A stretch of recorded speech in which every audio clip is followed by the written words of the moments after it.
trying to find the mute button here. Where are we at?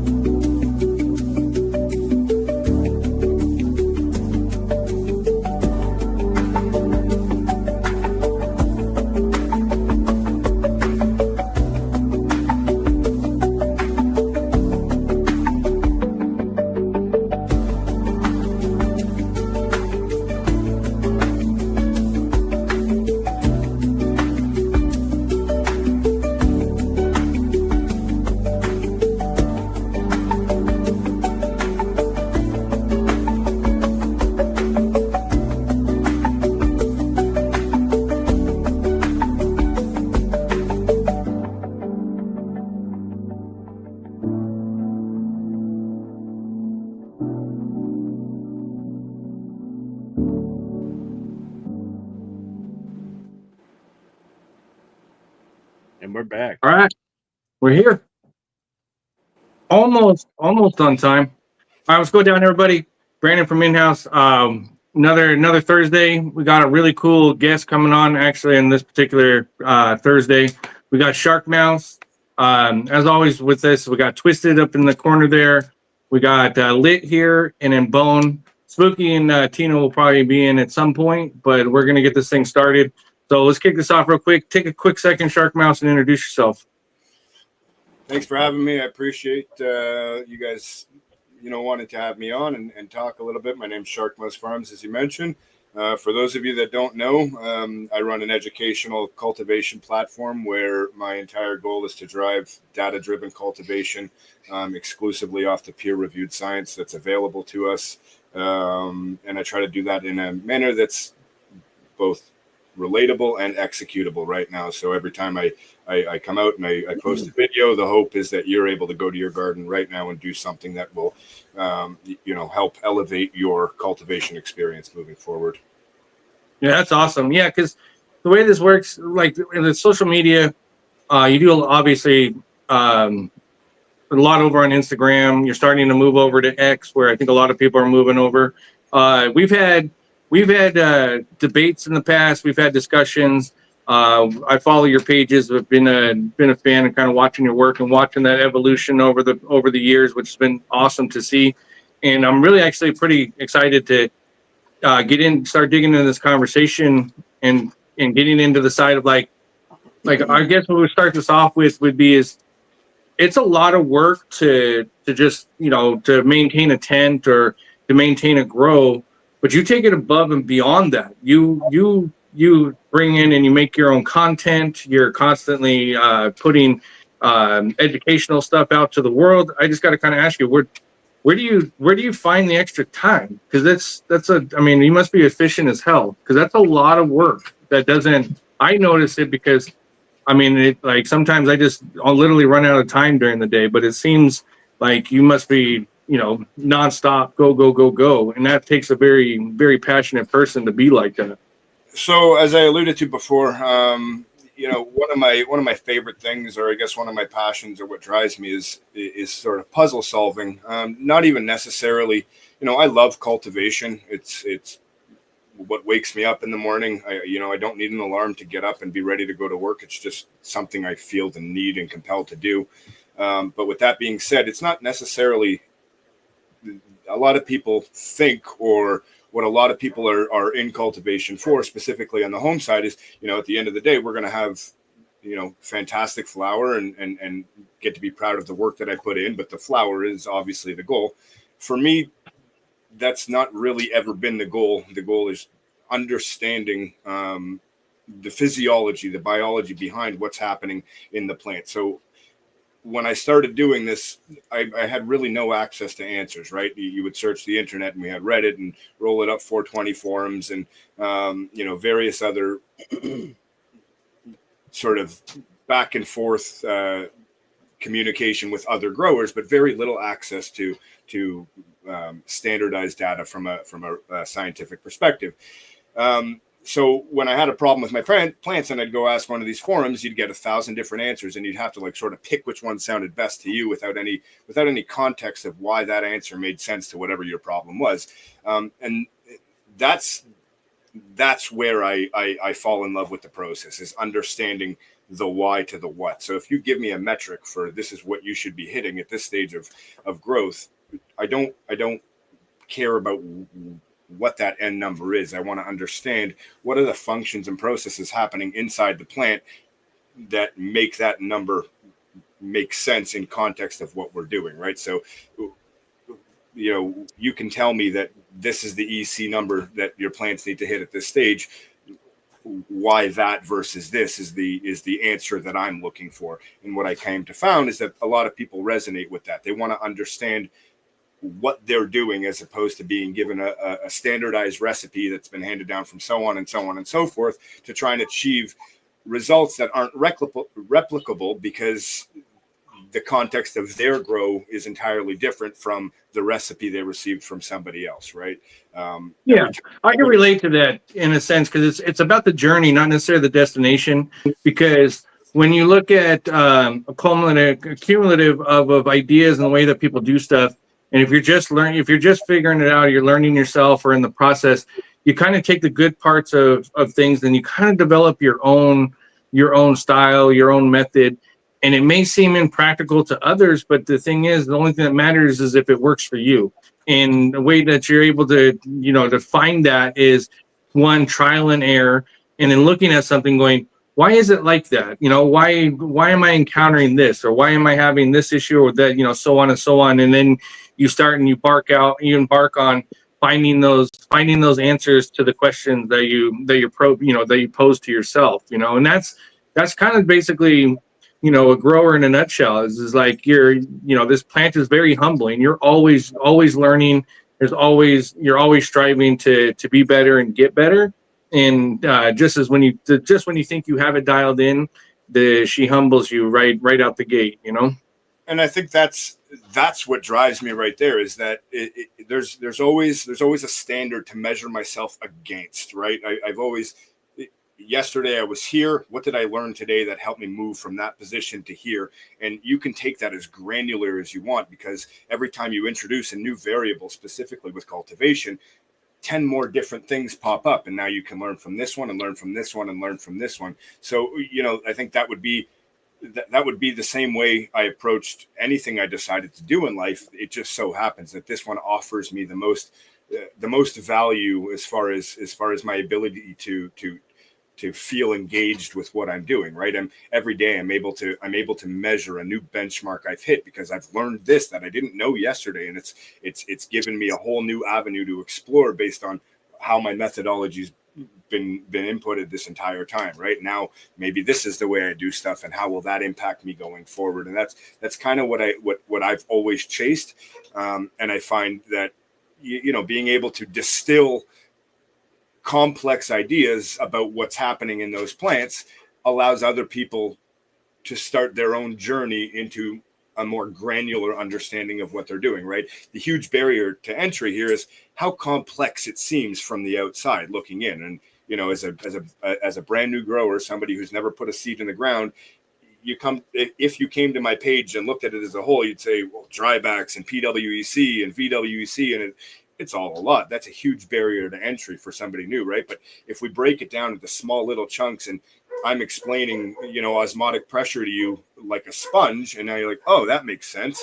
And, I can apply that in my garden right now on my next watering. Maybe I'll only water X amount instead of flooding it just because I want the thing saturated.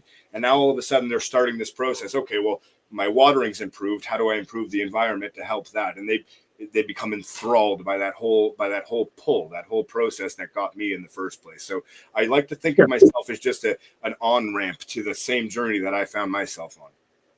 I think some people trick themselves, because if like when you see a lot of these people and a lot of their content, and you get into like halfway through and not go back to the catalog, this is like one of the reasons why I think removing pages off of social media is very detrimental, is because it takes away from a bigger part of a bigger story. So like it's kind of like when people come in and they find in your page and it's fairly new, but they're not sure about the previous ones. You lost a lot of content. It'd be the same as grabbing a book off the shelf and starting in the middle of it and start reading it and trying to figure out what you're reading, what before that. instead of being able to start on the first chapter. But also too, I think it's great because people will start to seek out, and then they'll find something like whether they're going to move in and they're going to shift into say deep water culture or living soil or something like that. There's now these content creators or people out there making really great educational information that's kind of explaining it step by step by step. But yeah, I think that's one of the things that's really in hindsight, or as when the history is we've lost a lot of work, we've lost a lot of good content and educational stuff and references and all that just by our pages being taken down and removed and deplatformed and that type of stuff.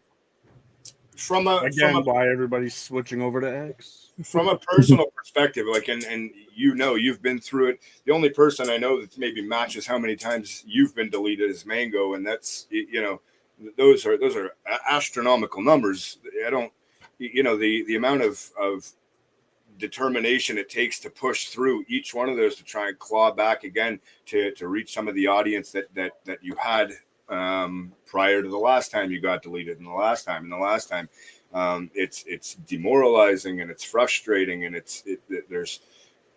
there's a lot there. I've only lost 2 pages, and each time I've said, I can't do this anymore, I quit. And each time I find myself, just slowly digging my way out. But one of the ways that I like to try and educate, and I think is valuable, less so from the perspective that you're talking about, but simply from a retention standpoint, but it also helps with this problem specifically, is I try not to teach in like a linear, this is step A, this is step B, this is step B.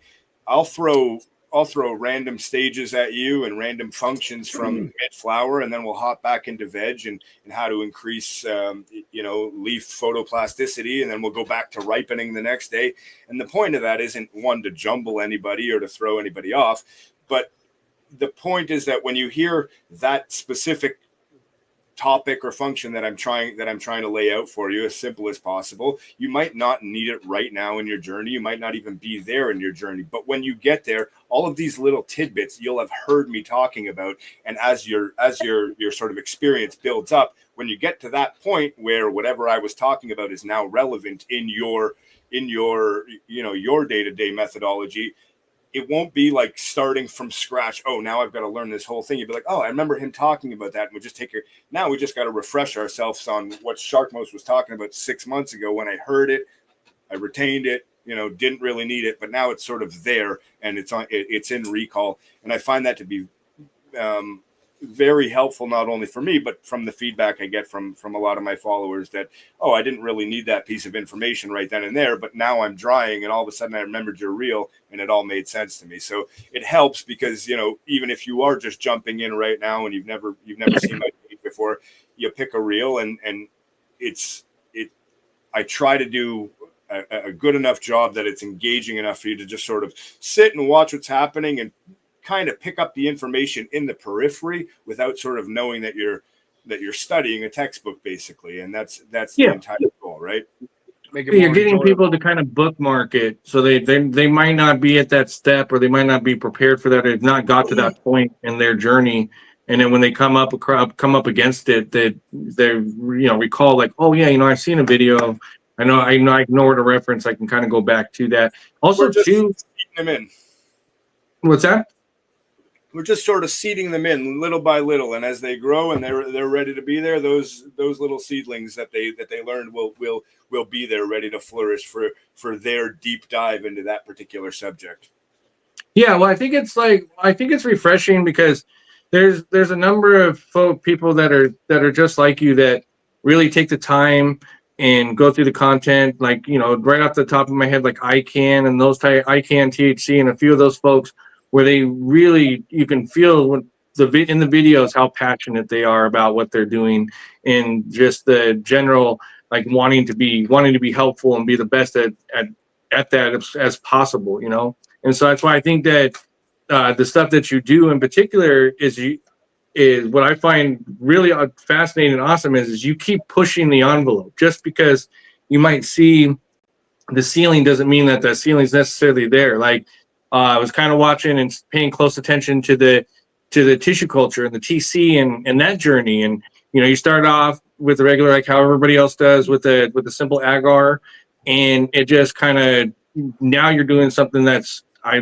have never seen before. You know, so you want to talk a little bit about that, just on what made you decide to kind of, you know, up your game a bit and move in that direction. I mean, obviously it's the natural progression, but what made you decide to kind of make that jump a little bit? So again, I think with anything I do, it's just I'm never satisfied with the fact that I've done what has been done. I want to get to what's been done, and I want to figure out how it's been done. And now that we've done it, how can we make it? I'm basically the Tim the Toolman Taylor of anything I try to accomplish. You know, how can we add more power? So when it came to the TC in general, you know, I lost my page. I realized that, you know, growing to 90,000 people with a cannabis account on Instagram was going to be impossible, considering, you know, those 90,000 followers, they came before those green check marks showed up or whatever, right? And as soon as that happened, we all stopped getting followers almost instantaneously. Everybody that was on our feed would see us, but nobody else. So when my page got deleted, here I am with a page that had 400 followers or something, Shark Mouse the second.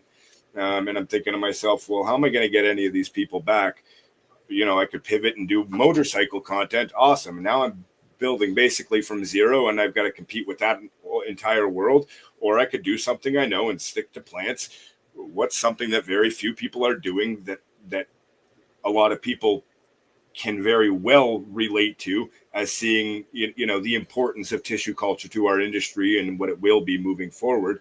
I can still maintain that plant niche that's in a Instagram safe area, and try to accumulate some of those people with, you know, with a new sort of ideology that we can also do this while maintaining our passion for plants, because it's in a directly related field that directly correlates to what we're doing. And not only that, it helps advance our goals in the tent or the rooms or the facilities or whatever, by virtue of maintaining, you know, phenotype stability, reduced veg room costs, multiplication capabilities, all of the advantages we see in tissue culture. I saw a connection there where even home growers who, you know, I know a lot of home growers who do pheno hunting personally at home and are running 30, 60 moms. It's a lot of work, right? Like it'd be awesome if you could just take all of that work and condense it down into a small manageable shelf that you don't have to touch for 3 to 6 months at a time until you're ready to run. Oh, today I'd like to run, you know, whatever you pick up off the shelf. So that to me was instantaneously and very naturally and organically the next right move for me. I love plants. I love science. I love getting very molecular with things. So from a personal and passion standpoint, it was the right move. And from you know, from a marketing standpoint, as selfishly as you want to call it, again, it was the right move, because I was able to reconnect with 40,000 of the people, or you know, a portion of the 90,000 people I had previously, because it was still cannabis plant content, while bringing in an entirely new audience based on the fact that I was still recommendable on Instagram, and plus that, you know, it's aesthetically pretty cool content, just based on the fact that we've got, you know, glass jars and neon lights and all these sort of fun things to look at visually. So I think it was just a very natural progression for me to make that move. And once I got inside the lab, you know, my wheels just started turning, and why this, why that, why, and everything was just a more granular breakdown of each step. Why am I doing this, and how can we make improvements on each process? And that's similar to us. Like, we do stuff that's out of necessity. So that was the next natural step, was to get into tissue culture. It's quite the learning curve. Very disciplined. There's a lot to it. I like the fact that when I watch your videos, it's kind of misleading, because you make it look like it's really easy. But it's, like I said, it is a process. It takes a lot of discipline. But that was the kind of the same thing is we were running out of real estate, and you know, kind of needed to be able to shelve stuff and all that. was excited about tissue culture, got a little naive and was like, oh, maybe we could do it for other people, this and that, and realized that's just opening another can of worms that I don't really want to deal with and get into. But I think with what you're doing, I think you're going to find home growers that are going to gravitate towards you and go, hey, I got these seeds from 15 years ago, 20 years ago. I'm afraid to try to pop them to ruin them. Can you maybe help me get can you help me get the pop, right? Because then you can do what is in vitro, right? Or I think, in my opinion, I think the solution to a lot of the viruses and, like right now, HLVD is a big deal, all that. I think the cure or I think the answer to that and basically the eradication of that is going to be through people like yourself and all that are taking the next initial step to find and discover, like, oh, we can fix shit. We don't need to. You don't need to have a $20 million lab, right? You need a clean room and a basement to really get some shit done. I think. Sorry, finish, please. No, go ahead.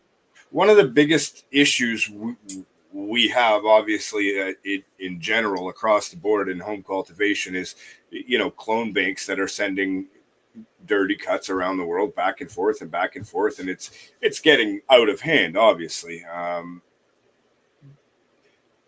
What feels like an insurmountable issue based on the diagnostics and the numbers that we see coming out of testing facilities where 25% of seeds are infected and wild numbers like that, when the fact of the matter is I can take a meristematic sample of a dirty cut, we can subculture that no more than 3 times and outrun the virus cleanly, and we've got your sample restored and cleaned, in a matter of 8 weeks at best. And that, while that the process, and see that attitude and that logic is amazing, for the simple fact that what it does is it accomplishes a bunch of stuff. It keeps people, one, it keeps their sanity, but also it keeps the genetics alive. You know how many genetics that we've lost through prohibition, through bust, or having to shut down a grow, or for a number of reasons we all have our prize list that we lost along the way, right? Where now this type of action and what the things that you're doing is now paving the way where people can now take self-empower and go, oh shit, okay, yeah, you know what, maybe I can invest a bit in into my hobby here, or to my passion, or to my therapy, or however you want to frame it, and and preserve stuff so I don't have to necessarily lose things. But it's going to be really important going in the future, where I think that the future is going to be getting your plants in a vial, in a culture, so it's absolutely clean, pest and bug free and virus free. So, like, for example, I think especially for boutique breeders and some of the smaller operations that don't necessarily have access to multiple 1,000-square-foot facilities, you could send a one single node, right, and have that nodal explant sit in vitro for up to a year in cold storage, just having that pheno ready to roll for multiplication. Okay, Shark, I need a room with 1,000 of those cuts. I take those explants and I multiply them, and in a matter of a month, I can, you've got a box of vials that contain 1,000 cuts that need to be hardened in 3 days. They're rooted and ready to roll, right? It's Mm-hmm. the process of streamlining the reset of a room, or a specific pheno in a room, with the low overhead infrastructure is game changing, as far as I'm concerned, on small scale and large scale, right? So we'll use Relentless Genetics had that cut of Trop Cherry number 8 a few years back. It was just like the pinkest thing anybody's ever seen, right? But that was he had literally one pheno of that, and eventually over time it got lost, right? And now there's a bunch of Trop Cherries running around, but that one in particular could have sat in a vial. I could have taken 10 cuts of it, 10 explant samples, and from those 10 explant samples I could have had 4 million X-plant sitting in a vial by now, just based on the exponential multiplication factor of how I'm going to say easy, but how unintrusive it is to multiply a clean pheno in such a small amount of square footage with such low overhead. Yeah, because I think because one thing I'm fearful of is we're about to have this big, huge onslaught of studies done by the NIH. There's a Canadian agency. It escapes my brain at the moment. There's a lot of studies that's been going down in Israel of the cannabinoids and particular strains and what cannabinoids are inside of those strains, right? And what I'm afraid of is going. What's that? Guelph University is doing a big one right now as well. Yeah, and so what I'm afraid of is eventually coming across a unicorn strain that has a really good makeup content, which is a kind of a one and done thing, so you don't have to get into mixing oils or whatnot, etc. But my point is I'm afraid of us finding a unicorn and then losing it because we forgot to clone it or whatnot, and I think at some point on a home grower scale and this level, there's going to have to be some sort of trusted, vested situation where you can store stuff that you've hunted. There is a way to shelve stuff so that way it's not what you need for your well-being at the moment because you got something that else is helping you, but you have it on a shelf somewhere, or you have it somewhere stored for you in case you want to come back to that. Because I think that as this progresses with any luck, we're going to kind of realize that cannabis isn't necessarily medicinal, more than it's nutritional in that frame. Because medicinal in its nature means that it's a synthetic, right? So medications and also meant to treat specific symptoms as opposed to function as we were discussing earlier as a unified function of a whole system that includes nutrition. Mm-hmm. And exercise and well-being and all and water and all of the good stuff. Yeah, so that's what I mean is as we start looking at this basically this tiered cake is what you got is you got somebody that starts off with putting a light in a closet, right? And then as you start going up to the top, you got people now growing and basically culturing, right? Then you're now understanding the cannabinoid systems, and then now shifting and understanding what those cannabinoids do to the body and how they interact with the body, and being able to understand that and read these studies and then share that information with people. So you see what I think that that's why we're so passionate about home growers and maintaining this is because this is the only avenue we have to kind of protect ourselves from not getting bent over in the future by pharma and getting told that you need to buy it and you need to have this prescription, like as an example, a seizure medication that's just CBD and sugar water. They tell you can't make your own because it's not as good as this, even though it's the exact same thing. So you need to pay $40,000 instead of growing it yourself and remedying yourself. Great. Absolutely. So one of the huge factors in TC is genetic stability when compared to traditional cuts, right? We're not seeing nearly the same level of abiotic mutation that you do from physically wounding the plant or physically wounding a mature plant in order to produce those replicates. Clones are a very close match to abiotic factors aside. Obviously, clones are a very good match to the donor plant, but there's going to be some genetic anomalies that occur as you take those cuts, as the wound response in each individual cut signals various hormones at various different ratios and levels. So every time you take a clone from the plant, you're getting a slightly different genetic profile. Whereas when, like, for example, one of my videos, I had a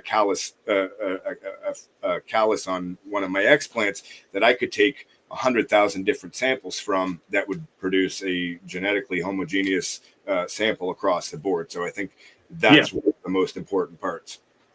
And I think also with that coming on board, and then we're it's not a matter of if, it's when interstate commerce and all of that. It's far easier, and in a box, you can fit, 20,000 samples in a shipping box. Imagine trying to transport 20,000 clones, right? That everything makes sense into where into that direction and where it's going. But without also, any of those environmental pressures either, right? It's like it's like yep. shipping. It's like shipping fresh produce, right? If you got a truck produce from California to Ontario, Canada, right? You've got to, not only do you have to spray ethylene on those fruits to keep them from ripening or whatever, but there's also, they've got to be harvested earlier to enable them to ripen on the truck, as opposed to from tree to market where they would in California. Same way as this, right? If you're shipping out clones, they've got to survive that journey one way or another. If you're shipping them from California to Michigan, right? Are we sure that the UPS truck is climate controlled? Are they getting irrigated when necessary based on how long the trip is taking? How are they being handled? Versus, like you said, a glass test tube in a styrofoam in a styrofoam Pelican case with a cool pack that's taking up no more than 2 by 2 square feet. And also, too, that tube is sealed, right? So it's got its own sealed in type of environment. But also when you're transporting clones, I mean, I've had numerous clones over the years, right, show up in the mail, and some of them make them, some of them don't. But also too, there's a lag, right? There's it's got to readjust to a whole completely new environment. It doesn't matter. Like, as an example, my environment is far different than Lit's, and Lit's on the East Coast, So when I send him clones, right? He's like, oh, it kind of drops back and lags a little bit. In fact, Boneyard lives right down the road from me, and I gave him some clones. He brought them into his place, and they just didn't like it, and it took a minute for them to kind of acclimate and bounce back out of it. Where I think that the cultures, that's the best way to give them the best start and give them the best start in life. Moving forward is. The other huge aspect of that is there's no quarantine period for cultures, because they're coming in clean, guaranteed, right, from a sterile environment. They're pre-sterilized, and they, especially if we're getting a meristematic sample that's been grown out, there's no we've got to leave these in quarantine for seven days to ensure there's no bugs, there's no PM, there's no whatever.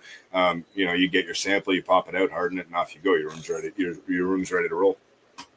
So you want to take a quick second? We got somebody from the chat. They said they've heard of tissue samples, but they don't understand how that turns into a plant. And so you can just kind of cover that real quick.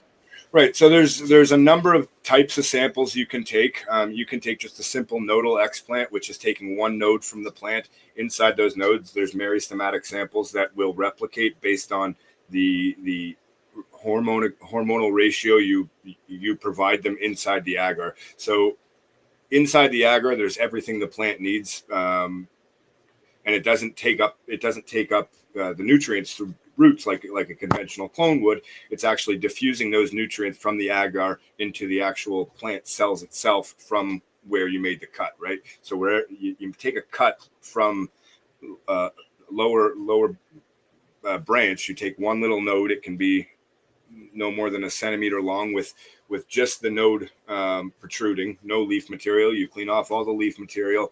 We sterilize the sample, and then we put it into the sterile media, and the sugars and the hormones from the media that we placed inside the agar will diffuse into the plant cells itself, feeding the plant cells. And the cells inside the plant will do whatever you sort of dictate they do based on the type of hormone and the ratio you put in. So, you can either go heavy on the auxin or heavy on the cytokinins, depending on if you want them to, if you want the shoots to multiplicate, or you want to root that sample.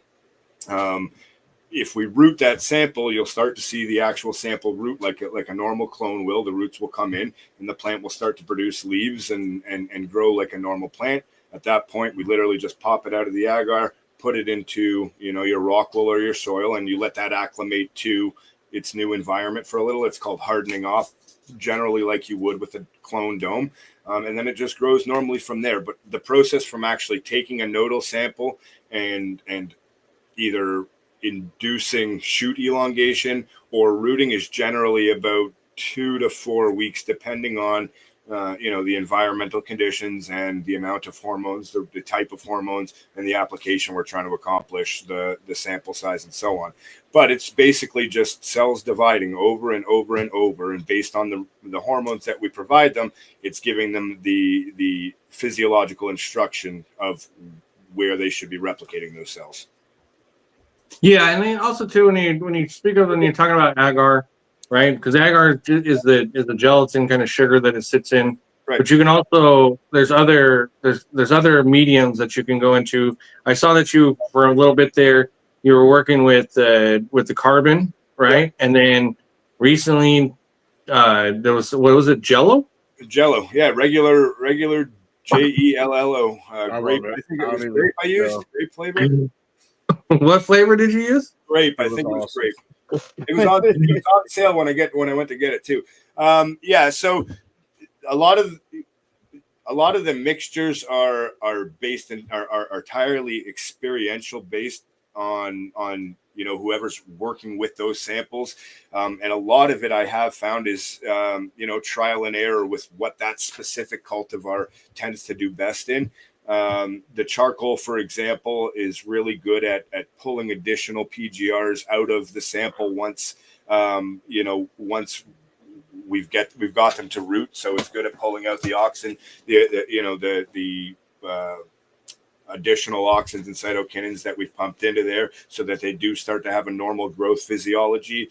They're also good at handling some of the ethylene output that helps slow down the necrosis that we see inside. Sometimes we'll see browning or glassing of the leaves inside the test tubes themselves. So that's a result of ethylene production inside the sealed glass containers, and the carbon helps pull that out of the plant physically and just sort of holds on to it till we're ready to get those rooted. So there's a lot of different amendments we can add to our medium to help based on what our application is and what that cultivar is. But because it's a relatively new space for us in cannabis specifically, you'll find that a lot of the people working in tissue culture are doing a lot of experimenting with their medium and their inputs in those mediums to see what works best. And this is a very data logging heavy field for sure, because I got a lot of notebooks downstairs. So this is one of them. So essentially what I'm doing here is I'm taking what would be a clone and I'm cutting it into each node, like I'm separating them at the nodes. I'm putting it into bleach here, and once it's bleached and taken out, that agar and everything I'm working under is very sterile. So I'm working under the flow hood. The sample's been sterilized. Everything I'm working with in the sample has been put into the autoclave to ensure that we're trying to introduce this ideally zero biological material into the agar, so that just because anything you put in there biologically will have the exact intended effect that we're trying to have with the plants, which is multiplicate cells, right? So if we introduce bacteria there, if you're not sterile, the tube, you'll start growing cultures, of mold and whatever that transfers in there. That's why sterile environment is crucial. Yeah, and like you alluded to earlier, like I make it look relatively easy here. In reality, this whole process from taking the plant, getting into the lab, getting everything sterilized and cleaned and sampled up takes about 2.5 hours from start. There's the great Jello. Love it. Yeah, but what I mean by that though is like if you're not familiar with it and you're in anything you're not familiar with and you see it done, it looks really easy. And then once you get into it, you're like, oh, okay, there's a bit more to this than I thought. But once you get an understanding and once you figure it out yourself, then it becomes easy for you, right? Or because once you do something a number of times, you become good at it, and then you kind of perfect what you're doing. But what I like is the presentation though, is it's kind of like a sneak peek in what somebody can do, right? Because what you are is you have a space that you converted in your house because you felt this is my next progression, this is my next step, this is my next thing. And so I think it's also when people look at that, they strive for that as well too. They may get there, they may not get there, but it gives them something going, wow, there's so much more to this. And I often hear that in the comment section and talking to people when they realize, when they go, oh man, I didn't quite know that, or they learned something new or something like that. And then it kind of expands them. And then, you know, it keeps the progression moving forward. So I left 4 lights in that room, 4 overhead LED Grandmaster lights in that room because, well, one, obviously it's aesthetically appeasing for the videos, but I think it helps remind people that this was a grow room before, right? Like, it's not like I had to go, get a whole new sea container and engineers to come in. Like, this was just a place I grew my plants, and now I threw in an autoclave, and I threw in a flow hood and a couple other things that I'd need for this room. But it wasn't a super complex thing to accomplish going from one to the next. And I think, despite how complicated the room looks, it just sort of it goes to show that you were capable of building a grow room. You're certainly capable of making a few fold out tables with a flow hood and a autoclave. I think it's one of those things too, that people that are out there growing, people that are really in the thick of everything and really enjoy this plant, I think they look at it and they're happy, right? Because they're just like, oh, it's something that they're into, right? It gives them a glimpse of, oh, okay, this is the next step. This is something that's coming, something that they get to watch, feel that they're a part of, and it's not gatekeeped, right? Where a lot of other stuff is gatekeeped. Like this is one of the industries that really still relied on, basically SNPs and clones in the traditional way, where every other agriculture, right, is done through tissue, and even with the hops and orchids and everything else, because we're not reinventing the wheel here. We're just now being able to do it. I'm sure you see and you can also resonate with this very well. The amount of people that feel the need to attack me personally for providing this information simply because it feels threatening to their zealotry and ideology for what they've invested so much time. Well, this is how I've always done things. Like, we can't allow it to move here now. And I think that things are going to evolve naturally one way or another, and having sign up for my course and I'll teach you how to do that doesn't slow the progression any more than it would if you would allow that information out there to help people, right? I reach the amount of people I'm able to reach simply because I try not to gatekeep the information. If somebody wants an answer to something, I hope they know that I'd happily be the one to provide it if I'm able to. So I think I didn't mean to cut you off, but I think that's a societal problem. So now, I think some people feel there's like a, whether it's an entitlement or they see what you do and they maybe feel you kind of, they just don't feel right about themselves. So it's easier to attack. You just have the natural progression of people that throw shit out there just to get a reaction and whatnot. It's kind of funny because vast majority, it comes from a troll account or an account that somebody don't want to use their real name, right? Like we've had this discussion before. I don't have troll accounts. The reason why is because if I say something or if I comment something, I want you to know that I said it, right? And but there's just some people that they just want to see the world burn, or they feel that they might know more than you, which in some cases might be the case. But rather than collaborating or reaching out and going, oh, hey, this is what I do, this is what you do, it's more like, oh, what, who does this person think they are? You do have some people that, yes, they, at one point, what was it, $500 or $1,000 just to run your plant through culture, right?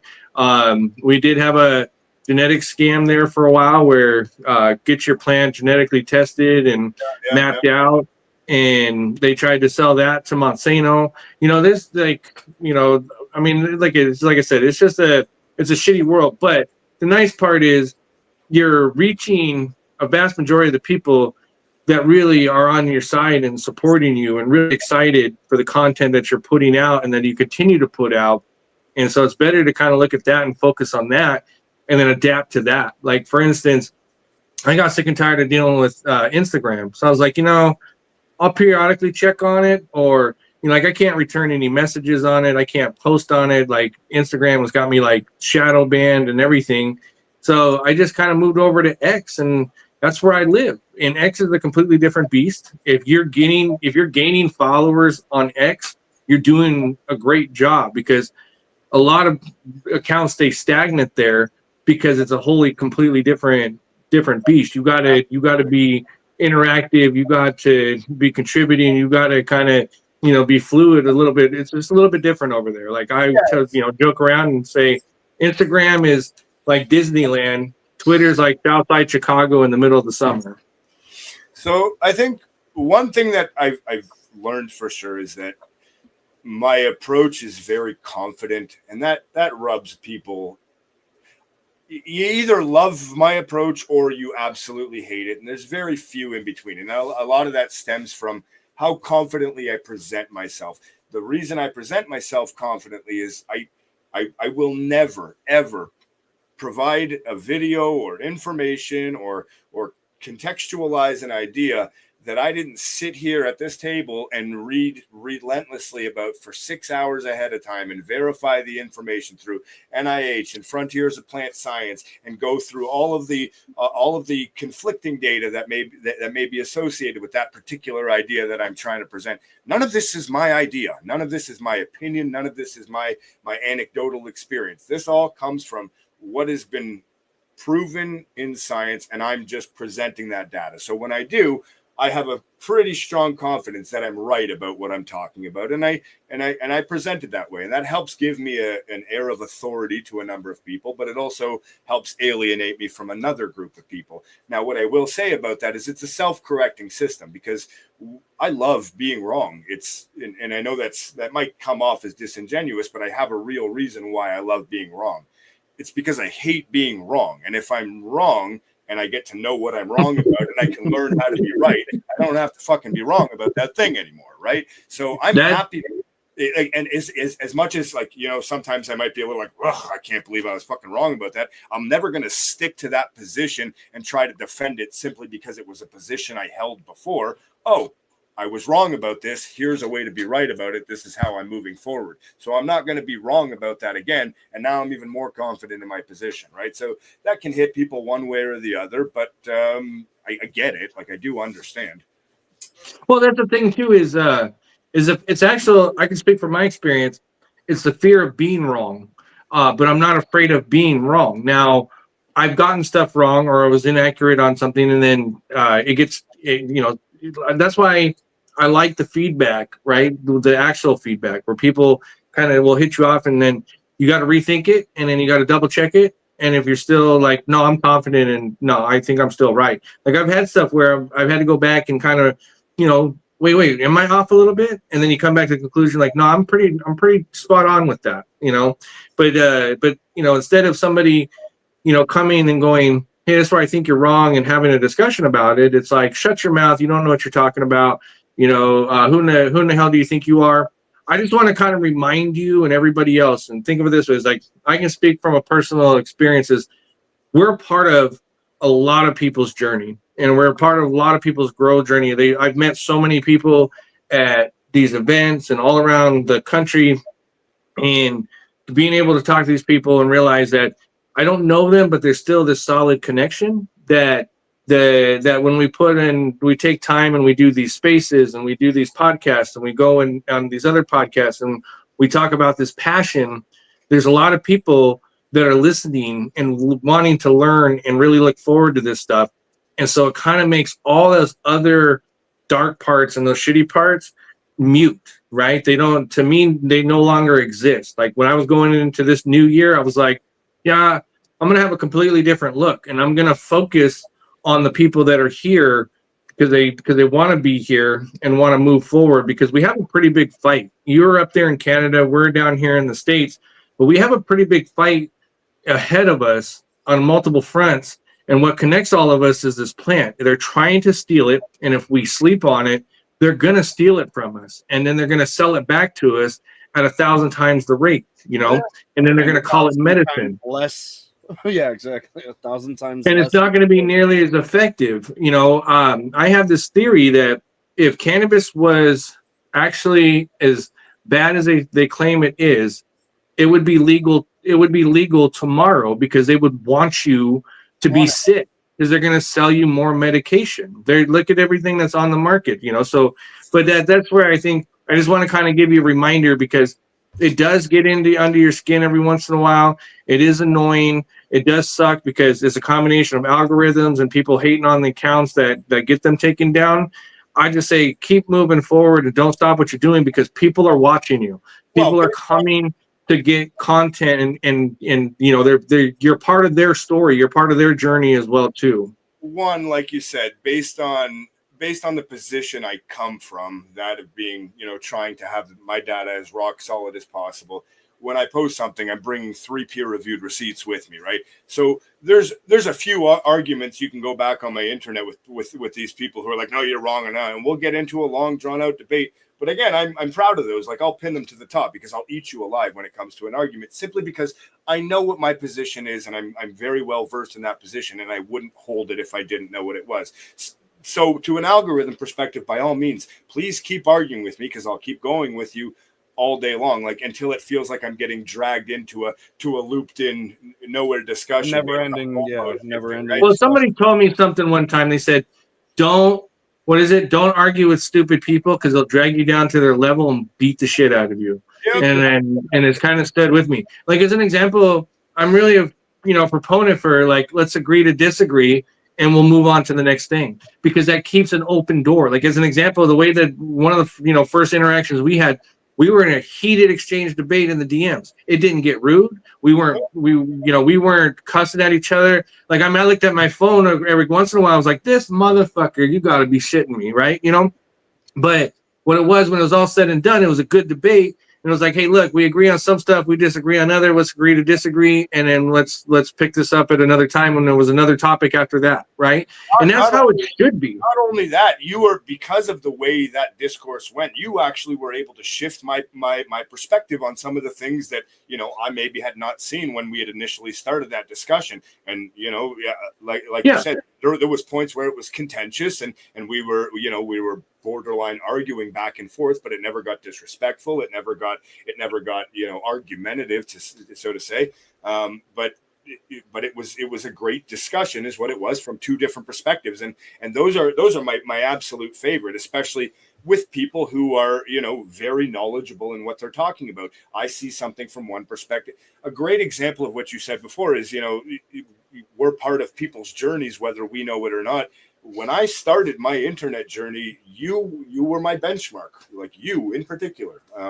You know, I was a nobody on. I reached out to you once on my birthday, and I had like I think 200 followers or something, and you know, nobody knew who I was or what I was doing. And I said, "Yo, you're one of my favorite breeders of all time." And I appreciate your work, and you shared me on your stories, and it was one of the biggest deals I'd ever experienced in social media. You know what I mean? Here I am sitting with you, and hopefully one day somebody that looks up to me the same way, I'll be sitting here having that conversation with, and it should be a reciprocal thing, right? Look, the thing is we've always been that way. So like, for instance, from the early years, it was always about the people. It was never about us. The only reason why I'm even popping up on screens and all that is because I know that we have a big fight. We have the ability to kind of sway and change minds and, you know, kind of be a steward of the plant. We couldn't sit behind the screen anymore, if that makes sense, right? But our whole thing was you growers are what drives all this. You guys are the most important thing. That's why it's your pictures that are going up. It's you hit us up and you share your work. It's going on because we're going to show the people that respect us and the people that follow us. You know, that's who we are. It's like we're humble enough to know where we came from, and we're also humble enough to know the position that we're in and not take it for granted. And so, you know, we've had that. We all when we first started out, kind of the same thing. We were ignored. Basically you're discounted, which is just a normal kind of thing in anything. And then we started getting traction, and then we ended up being a turd in the punch bowl. Yeah, the punch is good, but you don't. Now you got to deal with it, right? Well, We're here, right? We've made it, whether you like it or not. That's the way it is, and so that's why I've always been, just kind of practical and understanding. Like in a sense, like I was mentioning in a podcast the other day, was I don't have to like you. We don't have to be friends, but we can work on this plant together, and one to protect it and move it forward. The craziest thing to me is the dichotomy that there's three groups of people who obsessively care about good weed. And it's not the dispo, it's not the consumer, it's not the broker, and it's not the facility owner. It's the people who grow the plant, the people who breed the plant, and the people who process the plant. Those three people are the only ones who obsess over how good the plant is. The consumer just wants the cheapest weed, and that's our fault. The broker just wants the best cut. The investor just wants the best return. We're all sitting here. The three of us who care about the weed are all sitting here treating it like some goofy motorcycle club with these dumb arbitrary rules where the only thing that matters is fucking ego. Well, I think it's also to do with you're gonna have so for instance, some of the best strains are low yielding strains, and so commercial grows aren't going to do that. That's a perfect avenue for home growers. So if a particular strain, it's a low yield but helps you the most, you should have every right to grow it no matter where you're at on this planet, because it helps you. It's part of it's part of you. It's helped you get to homeostasis, right? That's but the way the direction's going is it's a low yielding strain. We need to, we're not going to put it in a dispo because we're not getting the price point, et cetera, this and that. And it kind of takes away. That's where but I don't think the MSOs and the corporations realize they need the home grower. The home grower is where all the action is, where a lot of the innovation is going to happen. That's where the genetics are going to be stored. That's where the building block of everything starts off of. And you can model this exactly off of the craft brew industry, right? There was a time in this country where there was Coors and Budweiser and this and that. There was no microbrewers, right? There was no other flavors, and this is real similar to that, But the consumer was left with, that's what you get, take it or leave it, and they're like, okay, until they were given a choice and educated on what their palate could experience, and all of a sudden they started demanding more. And while that also, yes, that drove an influx of amazing craft beers, it also forced those top three to up their game as well. They could no longer sell just garbage watered down cans of beer. They had to come up with fancy micro flavors and I think that's where we're heading fast they want to have a corporate pharma capture and then narrow it down to a handful of genetics or strains and go, yeah, this is all you get.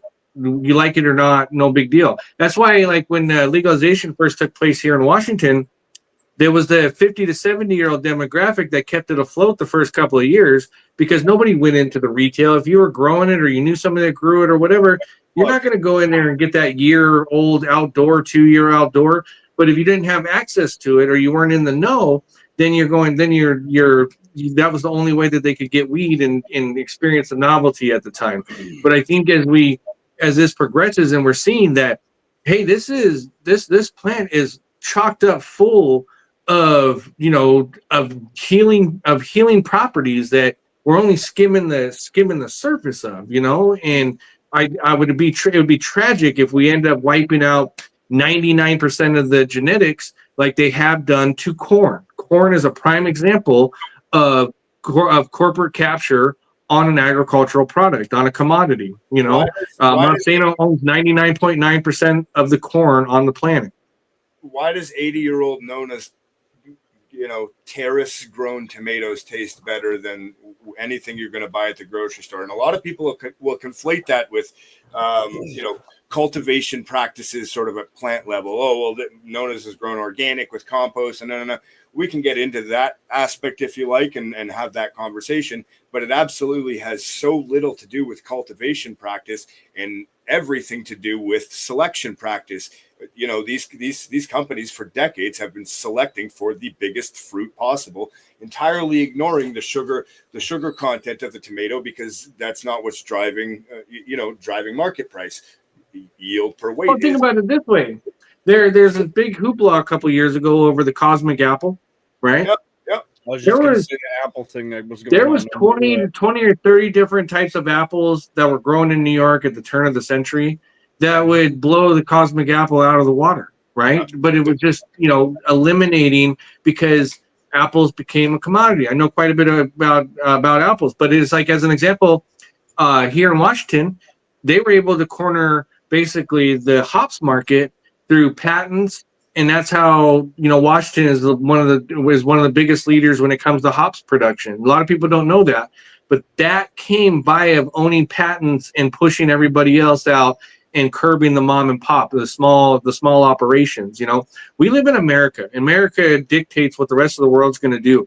And yes, I'm all for capitalism, but what I'm not for is crony capitalism, where okay, we're going to spend $200 million or $1 billion to crush everybody else out so we can enjoy this monopoly. Yeah, there's no access. There's no access. There's no access for anybody but Monsanto. Like what does it cost to map out the genome sequence of any plant? It's going to be in the millions of dollars for sure, right? Who's got access? We all have access to buy a Ferrari. Okay, we all have access to live in the same neighborhood as Jeff Bezos, right? Yeah. However, you don't have the means. You're not in a position, right? That's why I think, especially getting into the Schedule 3 shit, is like they just simply slap $100,000 licensing fee by the government, and that wipes out 99% of the whole operation across the board. Kind of think about it this way. Yeah. Like nothing. Reason why moonshiners were still moonshining, and there was a TV show about it as far as like 5 or 6 years ago or whatever, is because it cost $250,000 just for the license, just to have a still before you start anything. Cost that much just for the application. Exactly, right? So you could be in the Appalachian back hillbilly, right? Making moonshine.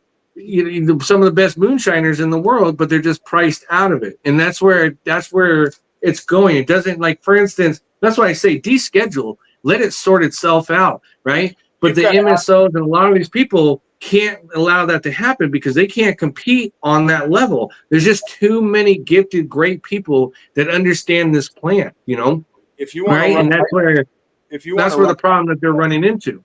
If you want to run a micro cultivation license in this country, you've got to have the facility up and running before your application is in and approved. So there's a good chance that you put it all in for nothing. Like that. Yeah, that's what I'm saying. That they set these impossible bars so that way it squeezes you out, and you either go out of business or you sell. Like, as an example, they want to Schedule 3 in order to save some of the bigger conglomerates, because the bigger conglomerates need to be bailed out by a Constellation, the beer manufacturers, right? Or ConAgra, or one of these bigger entities to gobble up this. Now, these valuations at $100 billion, $150 billion, that is chump change on the grand scheme of things when it comes to business. We're talking, just in cannabis alone, you're pushing 100 billion a year, right? Yeah. That's going to push up to 200 billion, 250 billion. That's not even counting hemp. Hemp in the next 5 years, if they just cut the leash, it would not only make the United States and Canada leaders in many sectors around the world and manufacturing and innovation, but it would also be a $2 trillion industry, because there's so much stuff that you can do with this plant, right? From its biomass to its fibers to you name it, right?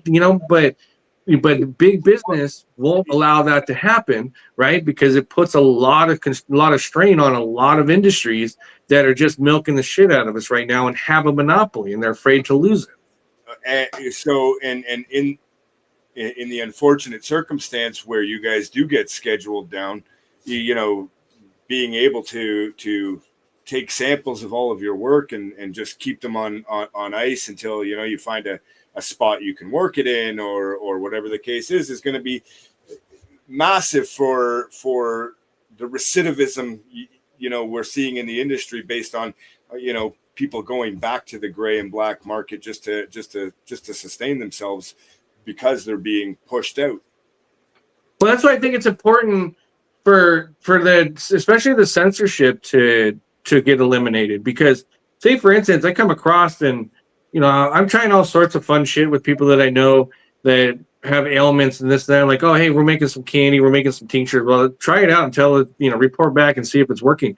We're having a lot of stuff that's working for a lot of people.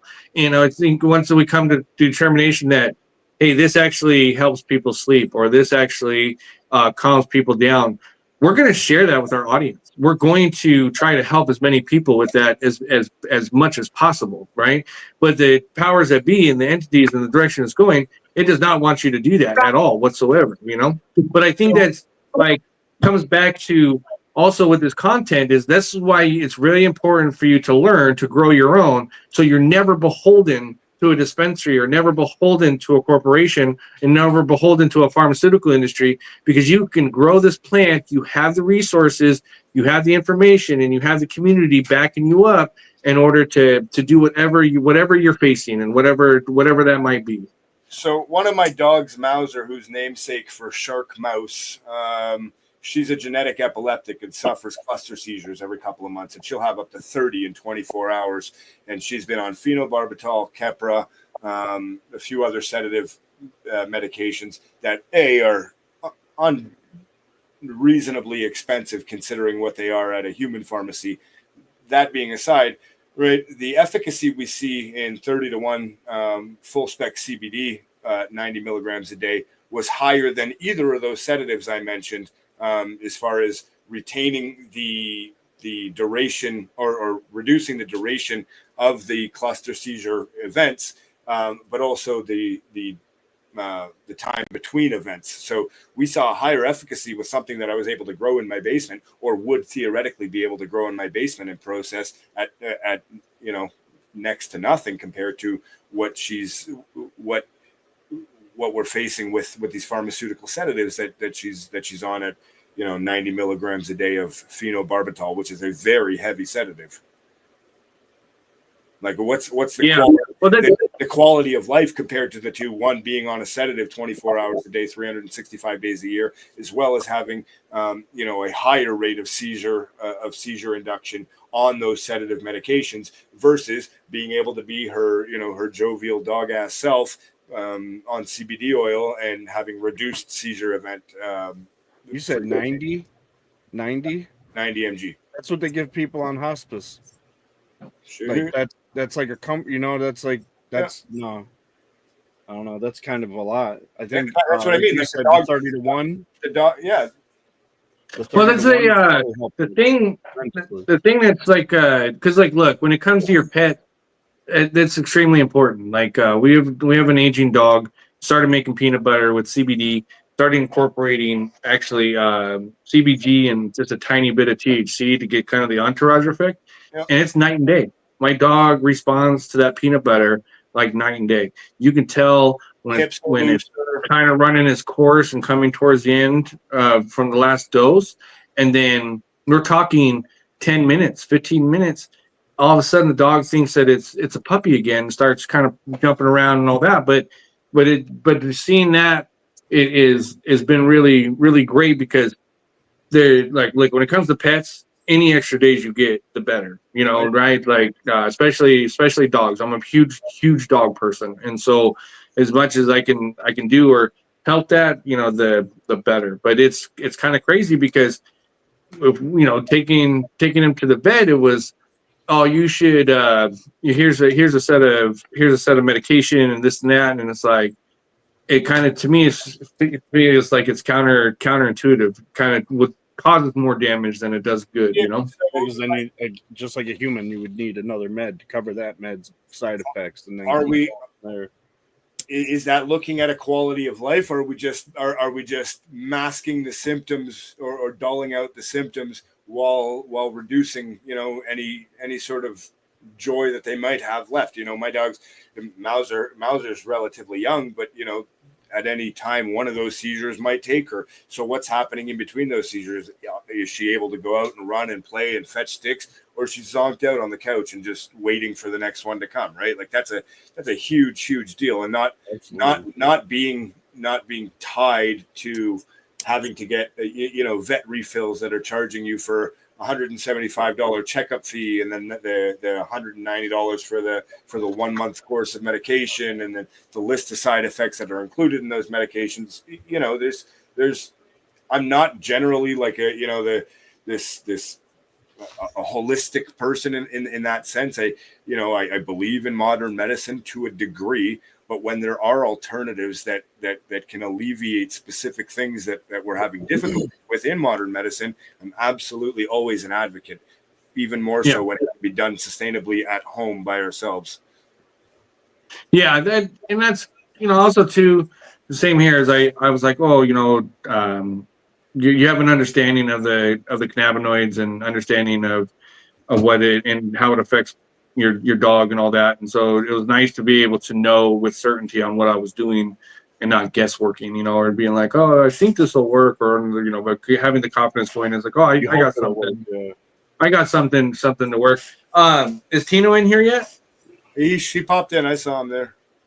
Yeah, Okay. I'm here. So- Just having technical difficulties all night. Tino, what's up? It's all good.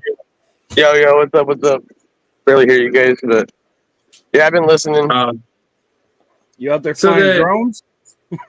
It kept kicking me out earlier. Oh, that's messed up. So I was actually on in a conversation with Tino yesterday or the day before, and we were kind of talking cure cycles on how the best way of people were curing, and then he had brought up your method, and you brought up a pretty good point and a few questions. So like, can you kind of just take a second and kind of walk through your typical steps of curing? Me. Yes. Sure. All right. Yeah. So a lot of people, from my perspective, conflate drying and curing as two separate processes when they're generally two sides of the same coin and trying to accomplish the same thing. In drying, we're trying to get our flower down to a safe AW with the least amount of secondary degradation as possible. According to all the studies, and there's a few ones linked on the paper that I wrote about this, but exposure over time dramatically outpaces exposure at temperature at anything above 4 degrees Celsius. So that is to say, you dry your plants at 60 degrees Celsius, you dry your plants at 100 degrees Celsius, there's going to be a small increase in the amount that the 100-degree loses versus the 60-degree loses, but nothing even close to compare to what that 60-degree would lose over a duration of 1 week, 3 weeks, 3 months, a year, right? The exponential loss and degradation just based over time at anything above 4 degrees is, like I said, 30% to all the way up to 50% within the first month of just sort of existing around in ambient temperatures. So that being said, the first goal of drying is to get down to a safe AW, right, as quick as possible while losing as few terpenes and cannabinoids as possible. Once we do that, once we're at our safe AW, the problem is water movement is such that it doesn't really happen in an even and consistent way, right? So yeah, inside the bud is denser than now we've got a dry flower that's got moisture either inside or at portions of the flower material and other parts that are dry. So when we're curing, we're trying to get our cure environment to homogenize. We're trying to reach equilibrium between the relative humidity and the flower itself, so that all the water within the flower diffuses to each part of the material to the outside, and the pressure equalizes between the atmosphere and the flower itself, so no more water movement occurs. In order to do this, I try and run it in 2 steps, right? So I try and I have a slightly higher cure temperature to start at we'll say 64 degrees and 62%, somewhere in that range. And then I'll drop. So once the water starts moving, I'll drop the vapor pressure down to slow that water movement, kind of like I'm braking the vehicle at the red light, right? So I'm not going to just stop it all at once. We're going to slow that in a gradient from higher atmospheric pressure in the jar to lower atmospheric pressure in the jar, so that water movement slows until everything equalizes. And a super easy way to do this is we want to be in a safe AW. That's how we range our dried flour, right? So anywhere between 0.56 on the really low range to 0.64 on the high range. So that would be an ideal flour consistency, right? Based on how the specific cultivar is and how you like it to break up. Do you like it a little like sandier feeling, or do you like it to feel a little drier? So there's a range where it's safe and you're still not dehydrating those volatile oils. And if we seal our jar off, let's say we have a mason jar that's 80% full of flour, and we put a hydrometer in there and we seal it off, whatever RH that jar stops climbing at is what our relative humidity equalizes at, meaning what our AW is. So relative humidity divided by 100 is our AW. So if our jar stops climbing at 64% humidity once we leave it in there for 6 hours, then we know that our flour is at 0.64, and it's all safely distributed evenly throughout the flour. And now I'll move it into a preservative condition, which is cold. So essentially 4 degrees or lower. So 4 degrees or lower is what? Because you're talking Celsius, right? Correct. Yeah. So 30. What is that? 39. 32.8. 32 something. Yeah. Or sorry, 39.2. Almost converted it quick enough. Forgot to carry. Yeah. So so what I like about this conversation is there's so many different ways that people on their method and their curing, and it'll be forever an ongoing debate, But I always revert back. What works for you may not work for somebody else, and vice versa. But it's good to hear because also, yeah, I like to see everybody getting away from the 60-60 fucking bullshit. Yes, I was just gonna say everybody tries to keep But it the same, but it's tough. For me, it's like as long as I stick between above 50 and below 70 is where I like to stick. But definitely around the week, 10 days. You don't want to stretch it out for the 3 weeks. All right, so I'm going to hit you guys to some game real quick. So you take a propane heater, one of the big blowers, right? Because those will actually introduce some moisture that you're losing, right? And then you get a big, huge, fan, probably for big barn, and you just blow it right on it with that heat, and then it'll be, about 6 hours, 7 hours, though it'll be dry to the bone, ready to go, right straight into the bag. And then when you get it there, take it to Lit. He'll spray it for you, and then straight shot to the East Coast. Oh man, I feel beter now. So many steps. Like, wait a minute. Throw it all in the microwave and be done with it. You're fine. Oh hell no. Right. So here's the thing. When there was a study done that sort of analyzed 34 secondaries, both sesqui and monoterpenes, and analyzed them at various temperatures that looked at degradation rates at those various temperatures. And like I said, what was seen was that deep carb, yes. like if you have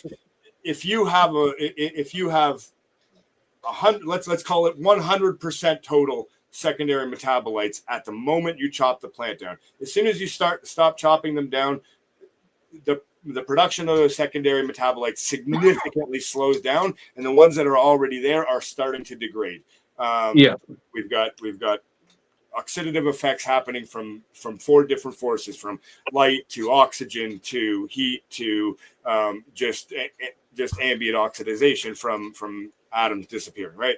So what we see that is, yes, 75 degrees will volatilize a few more of that 100% total of secondary metabolites, right? Yeah. So over 5 days at 75 degrees, let's say let's make up a number and call it 14% of that 100% total. The 60 degrees will lose only 10% of that 100% total. So if we look at it, the 60 degree lost 4% less than the 75 degrees lost, just based on the cooler temperature. But now, after 5 days, that 75 degree one is done and dried and ready to go into curing, where that 60 degree one still has to sit on the rack for 10 more days and dry out. Like, do you understand what I'm saying here? Is exponentially higher losses based on how long it has to sit there in order to dry down to a safe AW versus. Yeah, but you're looking at it like at a scientific point of view, but every time I've dried my weed super fast like that, it doesn't come out as good, in my personal opinion. Like, I don't think it's would be considered more like connoisseur type of really good bud. But I mean, maybe you got you know, you don't knock it until you try it. I'm not saying whatever. I'm just saying, No. Look, you know, I've tried that. I've tried not flushing. I've tried all those things, you know, and it's just people want to show these scientific numbers instead of showing the bud. That's what's actually better. You know what I mean? Well, my flower's up there to check out for everybody to see. But my thing, Tino, is we were talking about this sort of before this hopped in live, and what it is that a lot of people will conflate, you know, one thing, let's call it harsh smoke, with the totality of this singular thing that happened in the garden. I didn't flush, or you know, the plants dried too fast. And the fact of the matter is there's so many different variables that will happen at once in order to lead up to that specific problem that people are conflating with, oh, it wasn't dried properly, or it wasn't right. flushed. For example, right, like, you know, if I ran a specific ratio of ammonium nitrate too long during my bulk phase, I'm going to get a very different flavor profile that's going to resemble what a lot of that Athena cardboard taste people complain about is, right? You're going to run C4 that's full of nitrogen, and when I cut it down and dry it, you're going to be like, oh, that's Athena salt. No, it's not. It's the fact that it produce the nitrogen, and right. So there's different things. Like, for example, you know, drying too fast. If I flip a light on that's got a PAR value higher than 4% as I'm drying it too fast, the chloroplasts are activating in those hanging plants, producing chlorophyll instead of degrading them like I'm trying to do when drying, leaving that grassy hay taste, right? So a lot of people are going to say, oh, it was because you dried it too fast. Well, it was because I dried it with the lights on, or whatever other variables. Right, different variable, yeah. Right. That's what you're saying. You know, that's what's so great about the plant too, is because, you know, whatever works for you or for me might not. We could both try it and it might not work in our environment or whatever we're doing exactly the same, and that's why so many people come up with so much different things. And that's why, you know, I do like your page. I do like the content you put out, because, you know, you're not just cookie cutting it 60-60. You're trying different things, and that's what we need. That's where we come from. Home growers, we're the inventors. We started this from doing stuff like you're still doing, and, you know, more people need to do it instead of just this cookie cutter shit that's put out, that's just shoved down their throats that everybody thinks they need to do. And nobody's really trying to do inventive stuff. Nobody's popping a bunch of seeds. Nobody's getting the cuts and pushing cuts anymore. Everybody's getting the same shit and doing the same thing, and it's just like, come on, man.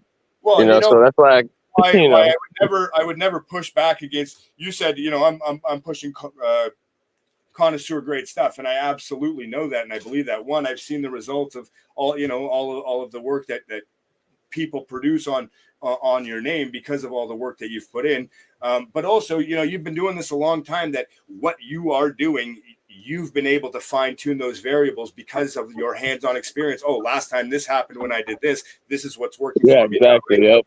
So if you told somebody to go do exactly what you're doing right now in their environment, and they didn't have that same tactile experience, it might come out different. But because you've been hands-on doing what you do for so long, you're able to produce the results you do because you've got it dialed into the fact that where you know. Oh yeah, it's yeah, definitely, I agree, and the people don't realize, like, the light, the median, your environment, everything. I mean, it completely changes how the plant grows. You know, I used to do these grow offs. I would give everybody the same clones and have them bring all the bud back, and we look at it be all completely the same. You wouldn't even think it was the same strain.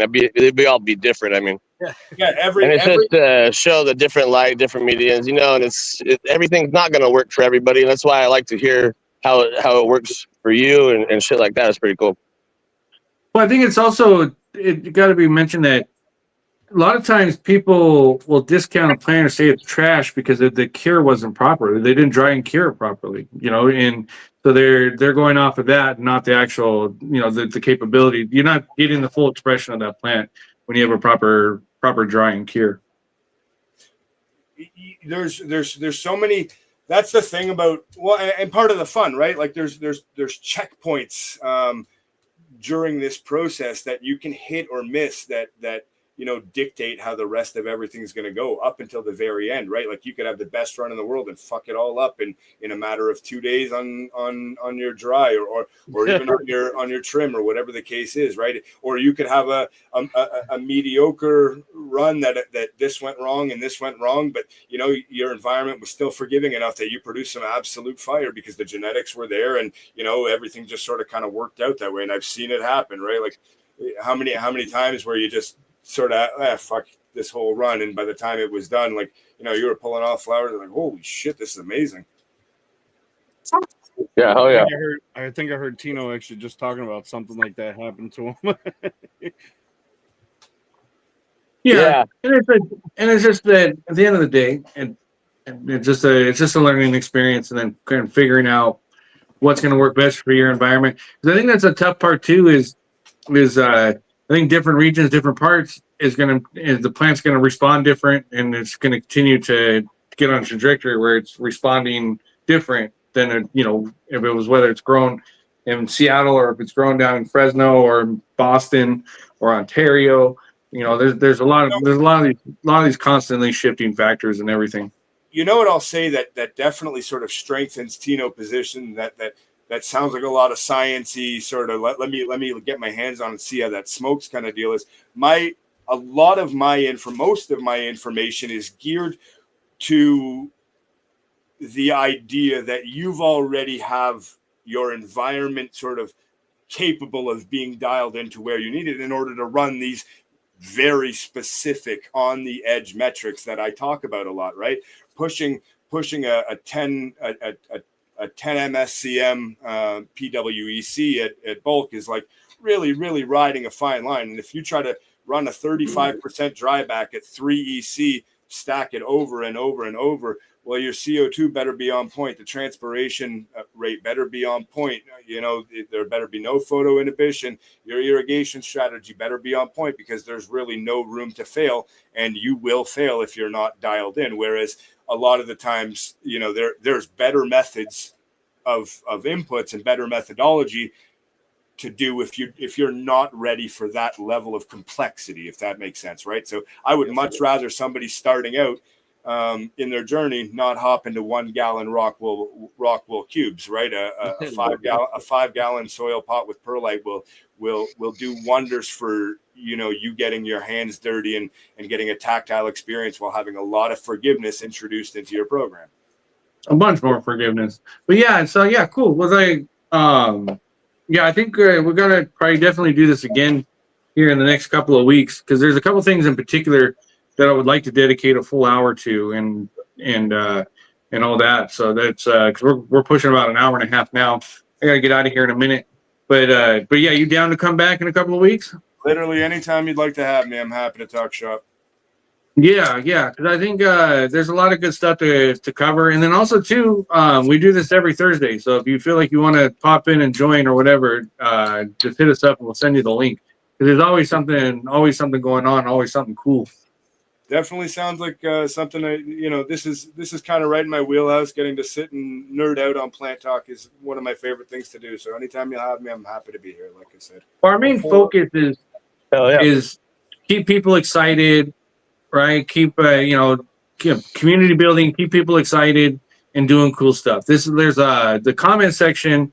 I don't think you can see it, but the comment section, there's a lot of gold that comes out of there with suggestions, ideas, and questions, and so it's a pretty good thing. There's nothing like we don't really have a set like plan or agenda. We just want to get on here and talk some shit and have a good time and talk to people and connect with people. And this is kind of one of the few like where we actually planned and had somebody come on and really went in depth, and I really appreciate it. But I think that there's definitely more to come. I think there's definitely a lot more lot more discussions. And I think that from the chat, they really dug you and really liked you. So definitely want to keep this conversation going. I very much appreciate everybody who tuned in to sort of check it out. I'm grateful that you want to hear what I have to say, and I'm grateful that you guys are interested in what I'm doing and the direction I'm taking. And thank all of you guys for having me on. And like tonight. In-House said, we definitely will have tons of questions on specific topics that you talked about tonight as well. I know, Boneyard, did you have any questions before anything, or? Nah, man, I'm just Boneyard. You've been hitting that pen real good. Every time you do, it's prompted me into a bong rip. So I appreciate you guiding me, my man. Nah, that was a backwood. I'm getting ready to roll up. Oh, man. Let's go.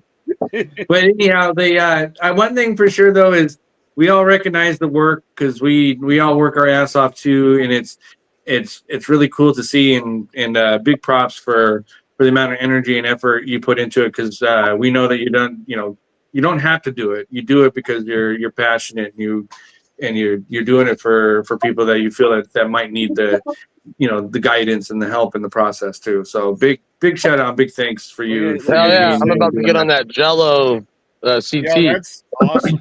CT. I'm telling you. Yeah, We're trying cherry jello next, guys. I kind of see that's the thing is that's what I like about it is going into shit like that.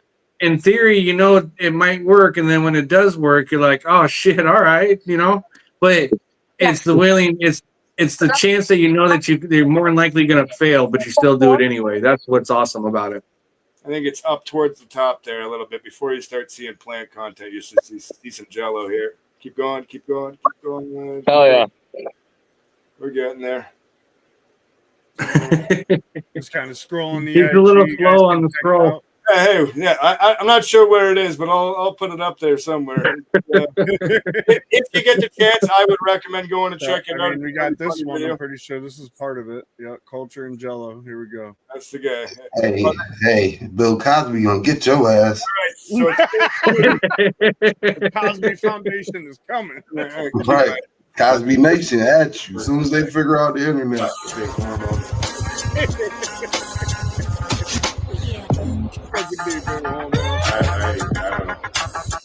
You can't tell me I'm not growing culture in Jello.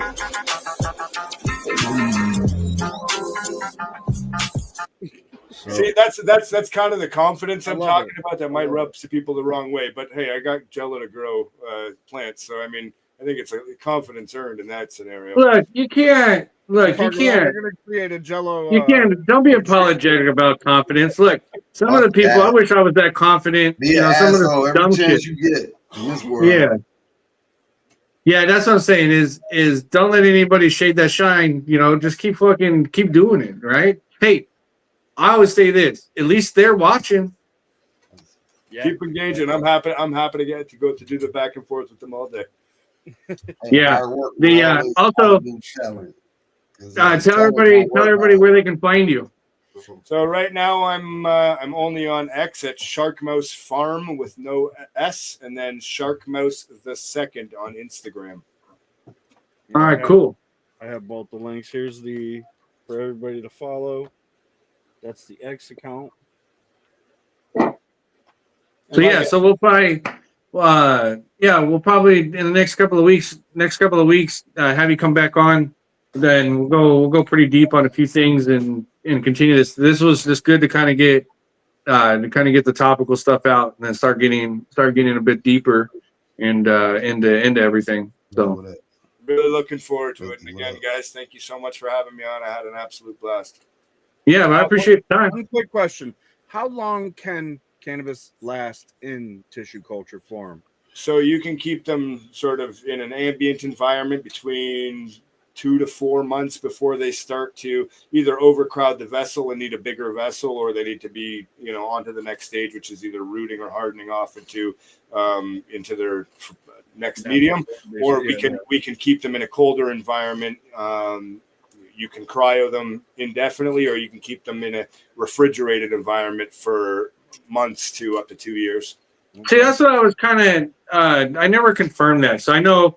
Because the refrigerator slows them down, right? If you put them in the refrigerator, I haven't had the balls to put in the cryo freezer yet. right? Like, I put seeds in the cryo freezer to get microfissures on the seeds, and to help germination. But I've been hesitant to put the cultures in a cryo freezer. You're saying put in a cryo freezer and it's indefinite? Yeah, indefinite. Nice. Yeah, throw some extras in now. Yeah. I mean, the thing is, I've read it. I've read it. I've seen people do it. I've seen it. Read that people have done it. I just thawing. Like it's the thawing is where the risk lies. Obviously, right? But that's what I was thinking, because you still have water inside that plant. You're gonna freeze that shit. So it's kind of like, you remember that movie with Mel Gibson when they froze him and then they dried him out and he aged real quick, and he aged in like a month. That's an old ass movie. I was thinking Demolition Man in my head. When you freeze a steak, what's happening is those cells are expanding inside the steak. They're expanding and bursting. That's why a steak always tastes a little mushier than it does when it's fresh, right? Because once you thaw that steak out, all of those cells are completely ruptured. So the steak, it's not as firm and holding together as it would. The same principle applies to any cell with water. And if you can flash freeze it quick enough, it avoids that crystallization process. The problem is when we thaw it, can we get it thawed down quick enough to avoid the same issue? Okay. Yeah. Well, yeah. How much? Yeah, I guess by thawing it, and you wonder if it would have like a lower survival rate, maybe. But I mean, it's rooted. So yeah, would you put it immediately after the culture, or once the media itself, once your sample's transplanted and the media is cool enough to and set and ready to shelf, I would put it immediately. I wouldn't let it. I wouldn't let it try to begin the process. I would just have it frozen in that sterile stage, ready to begin its in vitro process once thawed. Okay. Because we got to remember that throughout the entire in vitro process, there's a phenolic load that's causing biotic stress inside that sample itself, which is why you can see that even though the sample's sterile, you'll see browning and necrosis in some of those leaves. That's not because of abiotic conditions, but because of the phenolic load that's happening inside the plant based on the level of stressors that it's outputting, right? So if we can stop that from happening immediately and get that into cryopreservation state, then we don't begin that clock until it's thawed out and ready to go as if it were day one. Okay, well, now you mentioned it, now I probably will get I'll probably culture by the end of next week, but I'm gonna do another set. I'm gonna put them straight into the cryo freezer. Keep me up on that one. I'd love to know how that goes for you. Yeah. I don't know. I'm gonna actually. You did Jello. Let's do pudding next, right? You said pudding. Good. We can get it nice and firm too. Yeah, that'll work. Sugar. It's got everything it needs. A little bit of coconut water, and we're off to the races. Okay, but I'll leave it to you. Shark, where you at, in Canada? Yeah, I'm in Ontario. Shit, he's safe from Bill Cosby. You don't have to move in house. Yeah. You playing with the I'll probably get to it weekend after next. We got Labor Day weekend coming up, and then I'm not really gonna do another round of clones until next week anyway. So, but yeah, I definitely think I'm gonna try that, because ideally, what I would like to do is probably at some point create like a genetic bank where you can confidently hold and store genetics. I mean, just amongst our group and our network of people, right? If other people wanted to join in, they can. One time I mentioned it, and people were like, "Oh, you're just trying to steal genetics, right?" So I was like, "Oh gosh, fuck! I'm just trying to preserve everything and keep everything legit." I'll let you in on a little secret. One of my next sort of projects or goals is to build like almost like a humidor or a wine cellar, where it's going to be, very nicely presented, almost something you'd want to have if you were like a rich person. Oh, I wish I had, just a a nice humidor with different plant selections that I'd want to put around my Hollywood mansion. Like the idea to normalize having this tissue culture, this sort of tissue culture strain with, you know, exotic different flavors and different phenos that have been hunted from around the world, and make it a very, very sort of its own culture in itself, right? Like the same way you would have the wine connoisseur have a very elegant wine selection in their home in a wine fridge. Why not have a culture fridge where this is what I'm going to pull for my next run? It's from in-house genetic selection XYZ, right? And be able to pull, you know, your own variety from, you know, not just I want this flavor. On that tip, though, like one of the things that I would love to do in my, you know, at some point is to go, you gain and you have enough trust where people are hunting something, but they want it preserved or they want it held up. And then kind of like a humidor or a big crowd freezer you walk into, and I go and I pull a set of vials off of the shelf, right? And it's got, say, here's the General Garbo cut of XYZ strain, right? And then it's got the little QR code for that you just scan, and it's got, you know, the picture of it, the testing, all that stuff. But it was something that he had that person hunted out or whatever. So you're holding it kind of like a, you know, like a genetic kind of library. But you remember the lab at Jurassic Park? Yeah. Well, the reason why I have this idea that's crazy as shit is because when I look at my social media feeds, I have some of the most talented growers on the planet that I follow and that follow our pages, right? So it's almost like if I could have tens of thousands of, you know, of cultures, right? So that way, when, you know, General Garbo takes a break from, you know, growing and then hits back a couple of years, hey, I'm, you know, pulling out the lights again and get going. Like, oh yeah, no problem. I got you. Let me get you a couple of those vials out, you know? But it's like you're creating a database, so you're keeping an open IP, keeping it open for the people. You get what I'm saying? Almost blockchain, like, you know what I mean? Yeah. Like what? Like a physical like a blockchain. Yep. Yeah, because what they have is they got the seed bank out in the middle of the Arctic or whatever, right? So that's where all the seeds, you know, there's a big huge seed vault out there, right? So it's something similar to that, but it's just, I think you have enough people to, you know, to garner something really, really cool and really big. It takes a 30-watt full spectrum clone light to keep. Let me do the math here. 1300 a shelf. 1,300.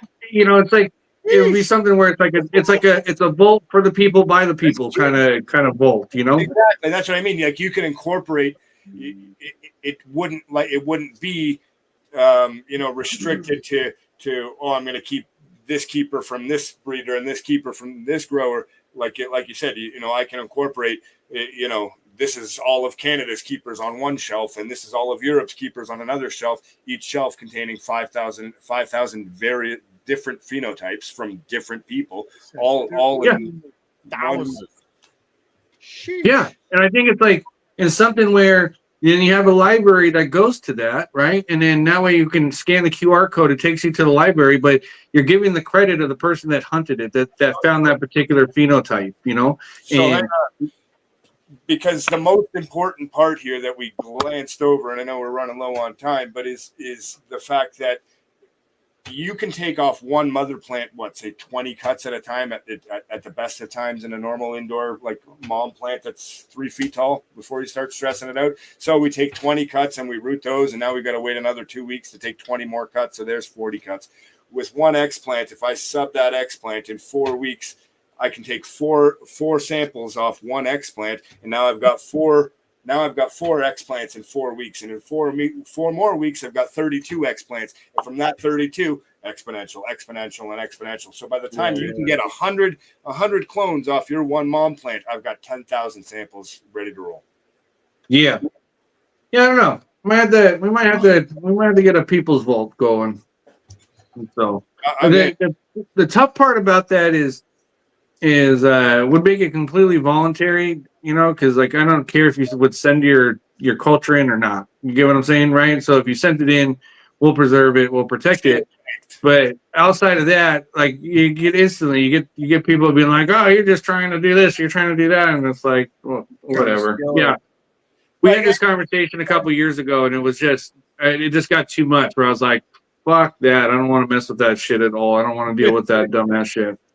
How great would it be to just be able, as a grower, to have a repository of all your favorite things throughout your entire journey, where you could be like, hey, you know what, I like that from that run. Hey, Brandon, can you hit me up with that from the vault or whatever? Boom, gone. Yeah, well, I think it's what you do though is you get because the thing is, it takes a lot of trust. So you'd have to find somebody else you trust, because you want to have somewhat of a backup plan, right? And then but I think in the grand scheme, in the long term, right, when MSOs take over the vast majority and you're left with just the Coors Light and the Budweiser, you have this vault to really turn everything on its head, right? Imagine if you still had, all the saplings from those apples or the corn or whatnot. Like, you used to be, hundreds of different varietals of corn. Now we're down to 3, right? 2 or 3. If you really want to get into like the exotic ones, you got to get out onto a reservation to get a different kind of corn outside of the corn that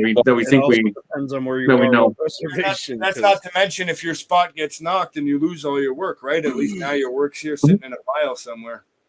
Well, that's what we started doing with the seeds that we've collected over the years, stuff that we've created and all that. We started taking the same vessels for the tissue cultures, and then doing extra protection on those. So we started building boxes that are pretty much humidors, right? That climate controlled no matter what, and then storing them that way to preserve them and get them long lasting. So that way, even if something happens and it's hooked up to a generator, so even if it loses power, those things don't lose power. So it'd have to be far negligent, like a situation, far negligence in the sense that you don't fill the gas tank up, in the generator and everything gets too hot or whatnot, But I don't know, man. Like, these are the kind of conversations that I like, because we finished up a great conversation, and at the end we were like, oh, we're kind of aligned on some of the same idea, like maybe we should look a little bit closer at this.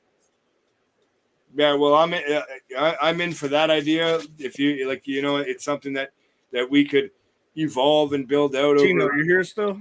Over various conversations, but definitely something that's workable and would add a whole lot of value to our industry as a whole, not just individually. Yeah. To Uncle Lemur, I stand by the cannabis religion. That would have worked out. That would have worked out great. That was one of the best ideas I think I've had in a while. The Vault and the People's Vault, the feedback on social media and the haters, it was just like, it was way too much than it was worth, So I was like, we'll just do it out of necessity and figure it out on our end, and then maybe bring it up later. Comes to find out, it took a couple years of bringing it up later. The voluntary side of it is like going to be the huge thing. It's going to be a trust thing at that point. So it's like, if people aren't willing to do that with you, knowing that you can be pretty trustworthy. Well, it's like, fuck them, right? Fuck them. I mean, from my perspective, I don't sell seeds. I don't sell, I sell nothing. I have no monetary sort of interest in people's work in that sense. You know what I mean? Like, that would never be something that would even cross my mind. Getting to have access to a library for my own personal use would be phenomenally selfish. But I think people sending me all their phenos from all over the world, you can be damn straight I'm at least going to run them for myself to smoke. Well, the running is one thing, but I think on our end, I could see the hesitation, because it would be immoral. It wouldn't be correct. It wouldn't be right if we started breeding with it. If you're given something, right? And all that.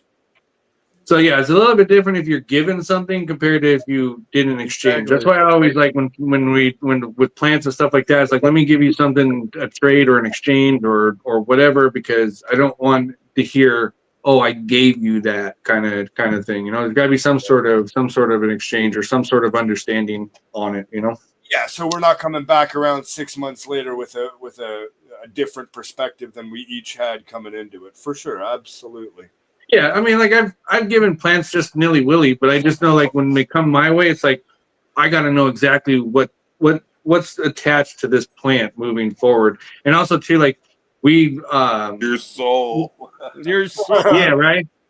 Well, it was like also too, if we use something and you don't tell us, right? Like, you know, I snuff it out. I don't clone off of it. So like when we do collabs and stuff, you know, we don't keep it around after we're using it, right? Because then you It's don't not gonna end up in another unnamed project down the road. This was yeah, well, like output. yeah, I did a cross with Boneyard, and then he's like, "Oh, you still got that?" And I was like, "No, I just ran it. You didn't tell me to keep it." You know, like a lot of times people will say, "Yeah, clone it or sit on it or hold on to it," and then you know, but I guess in a sense, it takes a lot of trust and it's a big huge embarkment. I just don't know how deep I want to get into it, but I do really like the People's Vault idea.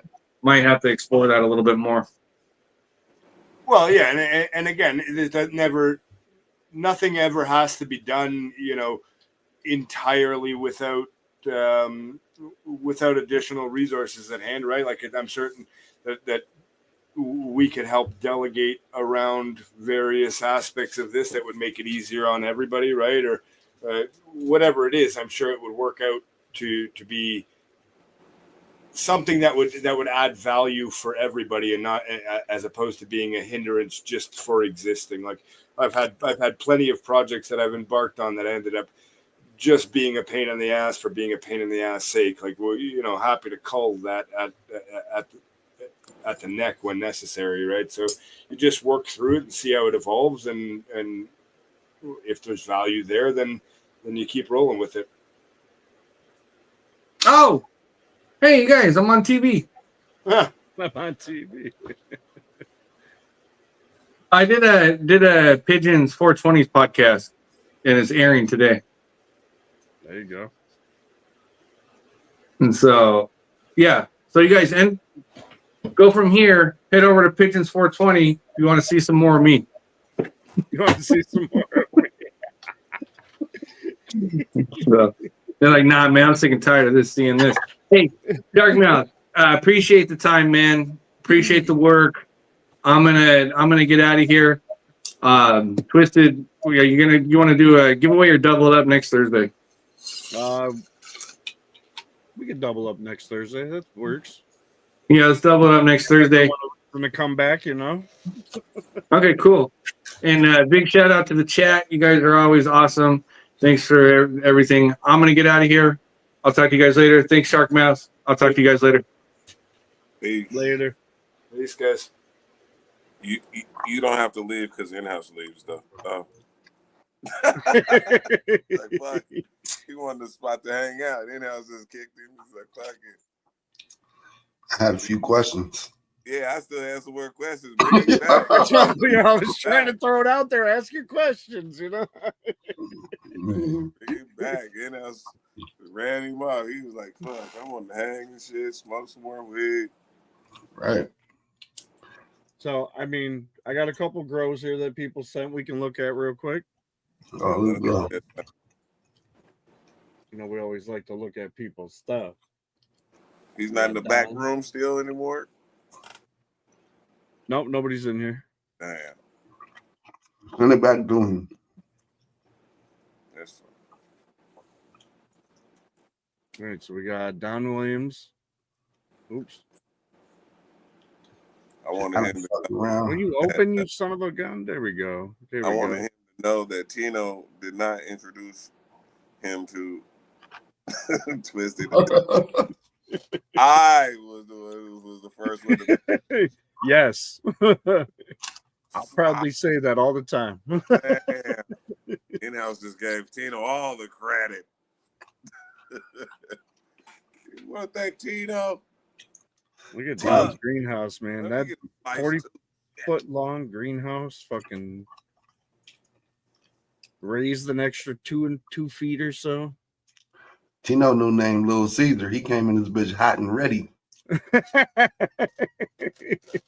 He said, I'm ready. That motherfucker is about to touch the ceilings. Yeah, I think he's probably what, week 3, 4? Hell Three-ish? nah. Not even. Probably Yeah, like week 3-ish. two. Some of them got thicker stuff on them, so it looks like some hit it earlier, like that right there Yeah. on the right. He gonna have That to raise that that motherfucker. motherfucker on week one. That motherfucker, Yeah. In the back. that motherfucker bent over at the time. Damn, you got a couple more weeks of stretching, Don. I hope you're ready. You might be raising that bad boy again. Oh yeah. Pull the motherfuckers down. Yep. Hey, I done found success with that though. Pull the motherfuckers clean down. Yeah, you see, he had to raise that thing already. See that one right there? See I them see big the bottom. ones? I cut Yep. the whole middle out of them bitches. Or just fucking bend them down. Yep. I'd bend them down. That's what I would do. I'd just bend that sucker, super crop it, Yeah. turn that 2 or 3 heads into like 5 or 10.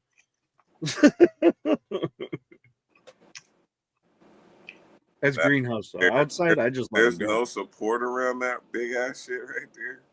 Not yet. I'm sure, man. Yeah, I what don't are even you know if Don's waiting here for? still. So Yeah, What that are you motherfucker. waiting for? You gonna knock buds off and everything trying to cage that big bitch. Let's see if anyone else sent theirs. I don't have any others at the moment.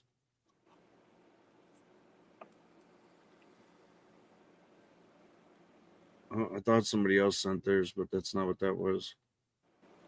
Oh wait, here we go. Hang on. We gotta open this in a separate thing. Hang on. Bam. Open this. Open this. We go top. All right, Sheena in the tent. There you go. Blanket a bud. Fill that motherfucker out. How many plants is that? Just 2 plants? I'm not sure. Sheena, are you here with us? I think that's 2 Doesn't- plants. I don't know if she says it, but it looks like it could be 3, honestly. I could be wrong. But it looks like it might be a triangle of pots down there. I think that's a fan. Yeah, actually, it might be 2 plants, kitty cornered, diagonal. Mm-hmm.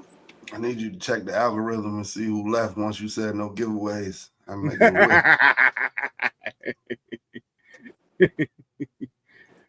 Oh, I keep hitting the wrong shit. It looked like 2 plants though. That should look No, good. I think it is. I think you're right. It looks like a pot there and a pot here. Yeah. She got that motherfucker. Them motherfuckers pimped clean out indoors. That shit gonna look crazy. I wish she was in here. I want to know what kind of light she got. You want to know what she's got? Mm. I believe in there. She got that one from me. It's fucking Indian. Indian. It's the Indian light. Indian light. What the hell is Say it called? my name. I forget the name of it. I don't know how to say it. That's divine. Say that last name, dog. Iris Aries. Iris Uh, Aries. Let me know if far out you know to get in touch. Iris Aries. Trying to get it out of the fucking video. There we go. So I'm gonna go. I think this way maybe. Is it this one? That's divine. What you doing in here, man? Your name tell it all. You got them things. I'll let me on that other account.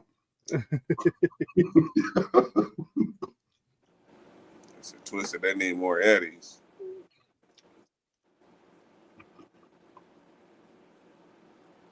Let me see where we're at. Trying to see if I'm going the right way. Okay, so that is Platinum Berry Kush.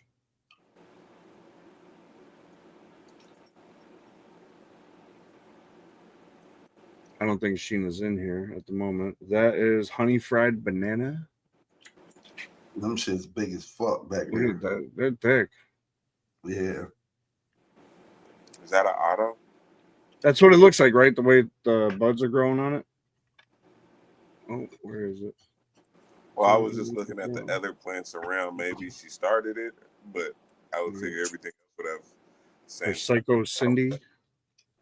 These are actually, that is bred by Leaf Cycle. He was in here in the comments earlier. Twisted, how your shit looking with that cold though? How's mine looking? All right. It's not doing I'm bad at talking about all. how bad the weather been. No, they're looking pretty good. It ain't getting freezing yet, motherfucker. I mean, it was like 42 here Man, this 40 morning. cold. So I'm playing. I Yeah. didn't have plans give up. Especially Yeah. since it's, Still you got know what I mean? 50 degrees. Everything gets wet and damp, and then the cold hits it, and it might as well be freezing. Gotta blow that shit off with a leaf blower. Yep. It's been raining here for 3 days. Yeah, it rained here a couple days ago. It's been on and off. Go out there and shake that motherfucker. Let's see what else we got here. Dun, dun, dun. Fuck. What's that? Shit, I got on a hoodie and a jacket. Man, I got on shorts and a t-shirt with the air conditioner blowing like a Go motherfucker. ahead and rub it in, huh? Okay. Try it. It's Motherfucker was like, we had a 7:30 beautiful 7:30 summer. at night. This is Motherfucker Julio. said it was hot this summer. I said, you delusional Send as some fuck. pics, I don't alright. remember that Send shit. pics. Thank you guys. I'll show them off real quick. You know, we got to show you stuff if you send them in. You know, I just feel obligated. So this is Julio. Siempre con el tiro arriba, buscando el pan para la familia. I'm fucking with your music, but it's gonna get me hit. No nos importa perder la vida. Traigo Dang. Oh, you the plug. I can translate that well.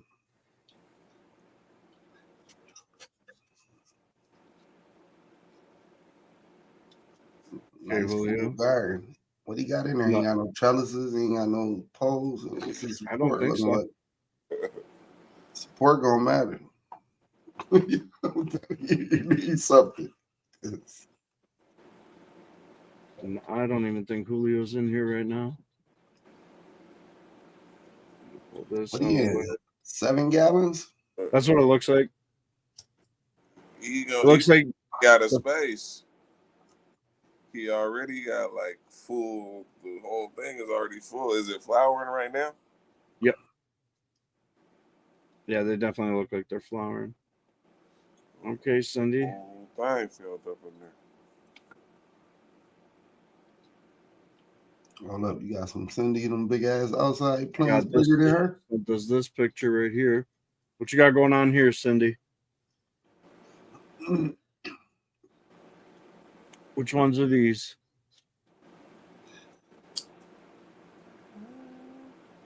Yeah. Next season, Twisted selling pond water.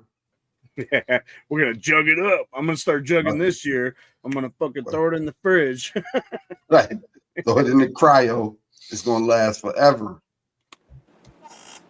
That's the strawberry bonbons. Okay.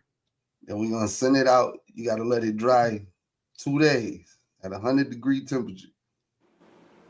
And then it's ready. It's fermented, ready to go.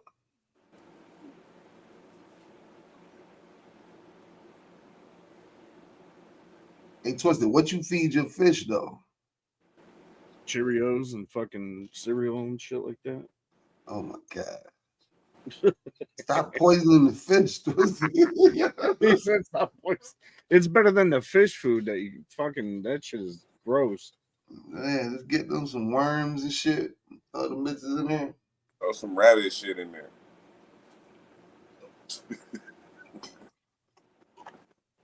What'd you say? Some rabbit shit?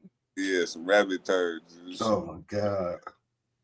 All right, so we got Doug Full here. circle. That shit would probably be fire for some fish. Full circle. Koi fish and shit. Probably, fuck I remember I had a rabbit. Fuck is it? There we go. All right. My mama ate Got that Doug. mother. Doug got a permanent marker out there. Here's my little clicker. Where you at? Nope, that's not it. Man, Cindy, them plants look good over there. there we go. It's raining over there by you, Cindy. Definitely raining. Neville's Diesel. Gorilla grow. For real. You got the Neville's Diesel. He's got the Platinum Berry Kush. The motherfuckers flushed. They look happy. Look like they eating good. You need a little defoliation. Open them sights up. Let the sun do it through. Jelly sickle. Jelly sickle. A name. We got next. Look, you see what he said? Rabbit shit diluted, mixed in builders. Saying back in the day, took 4 cops to pull my babies. Future number 1.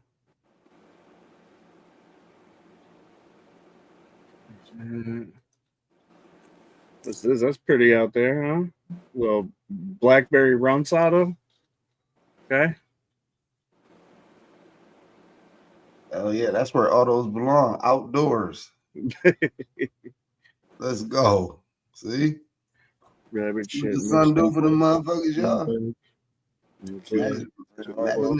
For my babies. Woo. Imagine if he'd have topped that motherfucker in LST outdoors. He'd have about a pound. I'm telling you. One time. That's see, autos real craft. You could never get that back. Auto is really a one of one. I mean, your boy got that new root tack. What do you mean?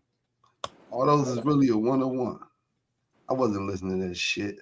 You gotta talk to Twist. I said, fuck it, Sarah. Let's play over here. Not me. I heard him in one of y'all live. I'm talking about Ken and Granny. Oh. Twisted. Oh, what? Canogram need a wrench? Is that what she's saying? Wrench me? Oh, man. Whoa. Hold up. We got wrenches in here? Whoa. He said, whoa. Uncle Lemur got a wrench. All right. Canogram was the first to ask. She's going to get it. Oh, Canogram got it. Let's go. Shabam. And then let's see. Oh, I got to bring it back so I can see you guys. And right here, you got some close up of some purple trikes.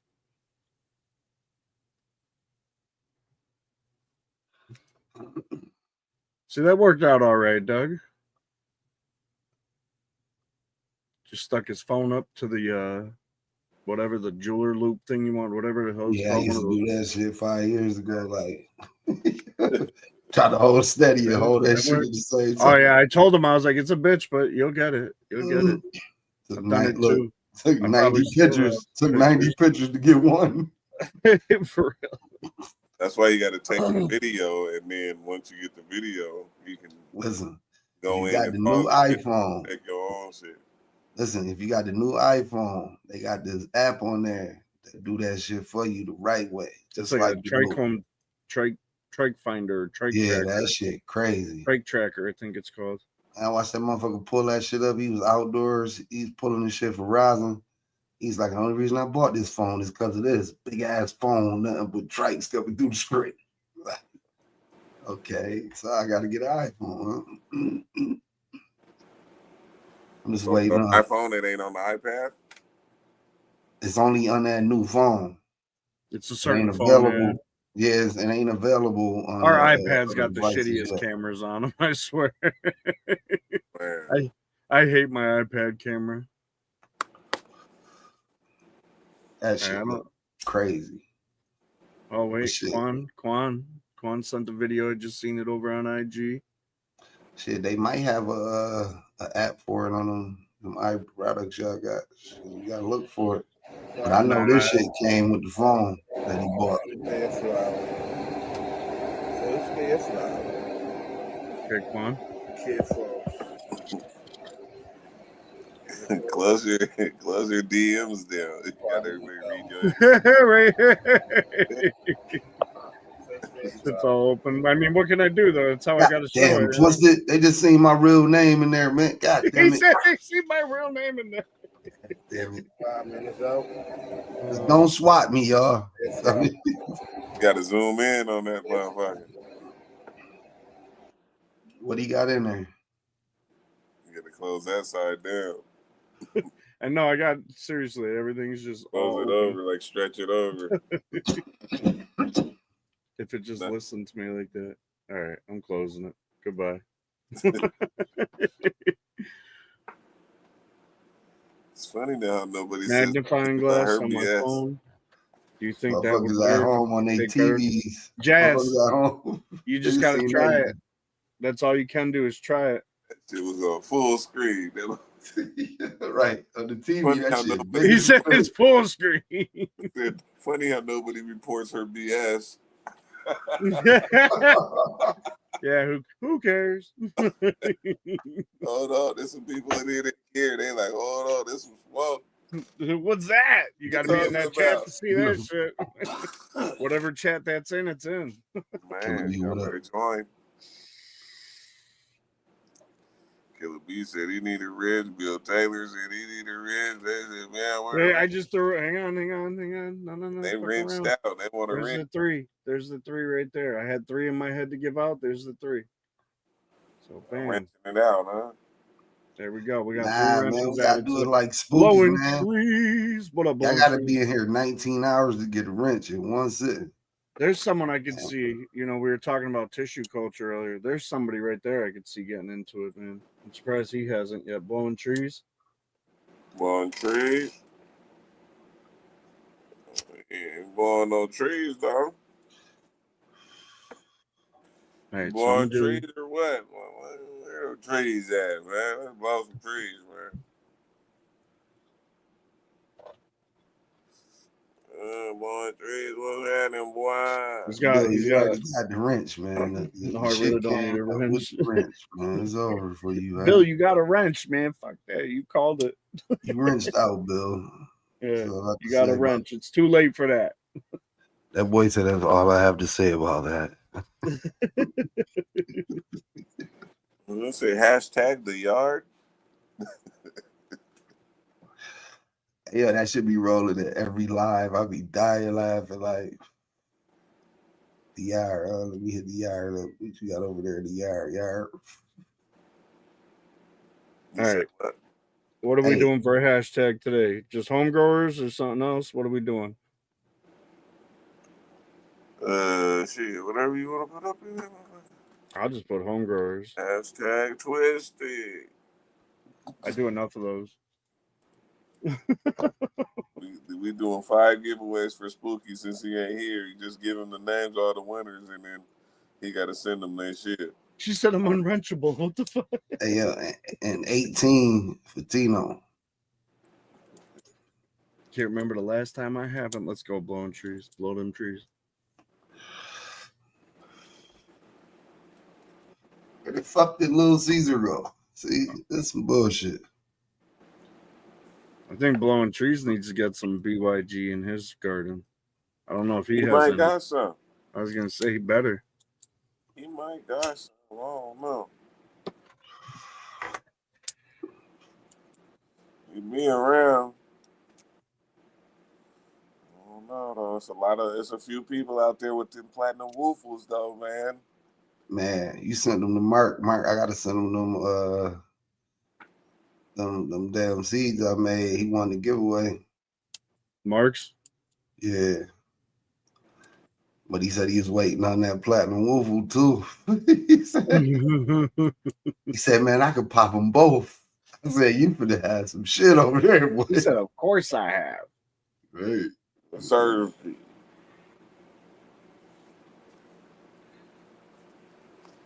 Platinum woofle. Man, For a tree. sorry, I ain't get it. It's all right. I'm gonna find out who That did. just means God didn't want you to have that right now. Here we look. I'm gonna find out who did. I already got J Bro on it. I'm telling you. Everybody popping it already. Oh, Family Massacre for a pack of seeds. See what you made me do? Look. Send J Bro through, man. You remember? J Bro was crazy, man. Listen, I'm gonna tell you, right? Listen. Well, I'm on here for about 3 years fucking with all these motherfucking crazy motherfuckers. Hey, fuck it, man. Cannabis legal now. All right. They giving a carnival here, right? This shit was out in the sticks in the cornfield, and they had it blocked off with big ass gates, like stadium gates. and they had food trucks with all edibles. They had a fucking ATM in the middle of the field and like 100 vendors. Like, He said an ATM in the middle of the fucking cornfield. So I get out there and I'm just stuck. The line wrapped all these people parked on the side of the cornfields for miles walking, standing in this line. I went through the VIP because this mad motherfuckers from here I'm meeting there. So Jay Bro, one of them. Man, I kid you no lie. I get in this motherfucker with Jay Bro. He like, I was the first person in line. I got to ring the bell and I won a dab hit off the rig. So this motherfucker pulls out his book bag like, don't worry, we good. This motherfucker got that thing in there broke down. I said, you can take out everybody else. Hey, yeah, I said, your ass tripping. So ever since then, you know, send them on missions. Platinum Wolf was gonna be fire. Let's It's go. a good friend to have, man. We was all right. Hey, yo, I'm in that motherfucker dressed like Tino. Had the Tino garb on with the mask and everything. He said, Then I get to one table why they got Tino seeds and his flour. I said, oh my God. He might pull up on you, Mark. He might. You know, he said, That look at motherfucker- my address now. that motherfucker ain't driving nowhere. He ain't coming. Man, he on the mountain now. It's over. You over there though. Shit, what you giving away, Twisted? Some beans or eats, one or the other. They can Beans choose. or eats? We got 16 entries and we got 36 watching. Let me see what we got over. We got 26 people in there and 10 bots over on Litz X. 10 bots. Not bots, man. You ain't give me those. You know what I mean? Look, I ain't get them from you. I ain't Not seen, me. No. Hey, look, I ain't seen one comment yet on that motherfucker. Man. Hold on. You won't see Me. the comments from I over there, man. commented. You chilling. I commented. Don't over worry there. about my friends on X, man. Don't worry about my X, They show up. That's all that X- matters. And they the stay X to the comments end. don't pull up over here. He You said heard they me? They show show up. up and they stay to the end, man. Worry Oh, about so my no people. X comments though. Let me see some X comments. Anybody that's on X comments so we can see. I don't even Okay. see how y'all can see all that shit. I don't see none of that shit. I see it on the screen right now. See how Right Twisted there. got an X next to Cindy it? Paul. Okay, Cindy. Okay, you over there at Lit's house? Oh, see? There we go. We booming. Tired of y'all shit. Cindy, they called y'all bots. See there? And they be twisted. You see that shit? I called Oh. myself a bot, right? That's because I have a window open with everybody's live that's on. Like I have your YouTube and Boneyards. YouTube's still open. When I shut it down in StreamYard, I shut it down over there, and I was like, I'm just gonna leave them running. Shut Yeah. it down. X not right, man. X is like Sodom and Gomorrah on 30. Right. No, I like X, man. I like it. You can go on there. There's a lot of I shit like you it can ain't no plan. restrictions, man. That's why That's- my boy was saying who lost pages. I'm looking like, man, you don't know the pain, buddy. Yeah, for real. You said 2 pages, man. Get that little, put that little motherfucker down. Don't shoot that little motherfucker again, man. Okay, 2 pages. Shit, I lost that in one night while I was asleep. Man. Got so bad, I made a logo with a phoenix. Burn this bitch down and start over the He bottom. said a logo with a phoenix. Listen, Beans or eats? Beans Man. or eats? my Yes. one main page, right? I There's went only like, 18 entries. Hashtag home growers. 18 entries. And there is 26 people. So that means there's 8 people, but technically 19 people that are just lurking. They don't care about no beans or eats. They want some money, huh? how you getting your money? Tell them we about to hit that cash app. We about to hit somebody's cash app, man. We got the home growers, man. Get Fuck them- that. Hit my cash up. Hit my memo. I got I'll send you some beans or eats. I got you. Who want to eat these beans?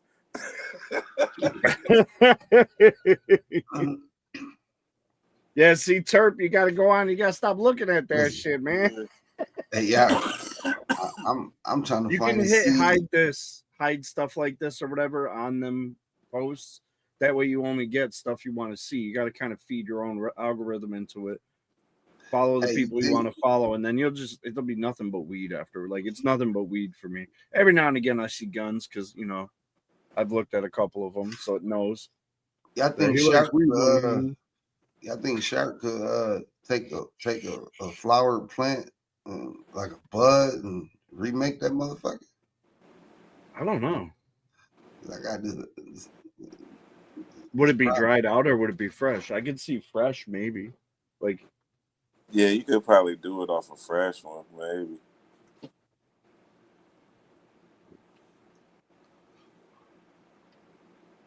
my dog is running around like a weirdo up there. Because it still got some life in it. If it's dry. Yeah. Motherfucker done got into the eats. Listen, I had 2 Shih Tzus, right? My first daughter mother was like, I want a dog. I'm like, fuck it. Broad I work with got Shih Tzus for sale. I just bought 2 of them. Fuck it. First night I get these little motherfuckers. We had the fucking chairs where the fucking it roll over, like the bottom of the chairs is like cast iron and it's got like a spiral in it. Why this little motherfucker, tiny as hell, get his throat stuck on the spiral? Going in on the upper and first night, man, these little motherfuckers was tiny then, right? So then next thing I know, these little motherfuckers running through the house 100 miles an hour nonstop. These little motherfuckers done drunk some Pepsi and went in the overload. Like, I said, what the fuck? They wouldn't stop moving. They was running. That Pepsi done gave the dogs ADHD. Like, that shit I said, don't get no animals, no Pepsi. I'm telling you. Especially no little motherfucker. All right. 30-second timer. Can't even hit the button. It's not working. All right. Right, Killer B. Everything on this planet, right? The aliens on the way because of Tino. Like, it's all like all this shit, like they found him. Shit, Tino, the reason they covered up all the black history of Egypt. You know, where he said he's the reason. He's the reason. Is that what makes him the Turkish warlord?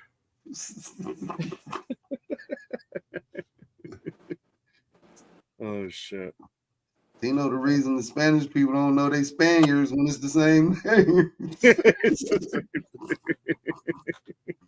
Oh my god. I'm Spanish. Yeah, it's Spaniard. No, you motherfuckers came on that boat. Listen. It ain't so like that's why they treat motherfuckers like this. Like this shit. Motherfuckers, man, listen, y'all do a real history lesson, not that shit they taught y'all in school. These little kids different nowadays. They don't even believe that bullshit. They be reading shit like this don't sound right, daddy. But that's like, not what they told me. Right, this don't make no sense. All right, here we go. Some beans or some meats. Whoa. We didn't rig it. God damn. Y'all done spoke that shit up right there. Blowing trees.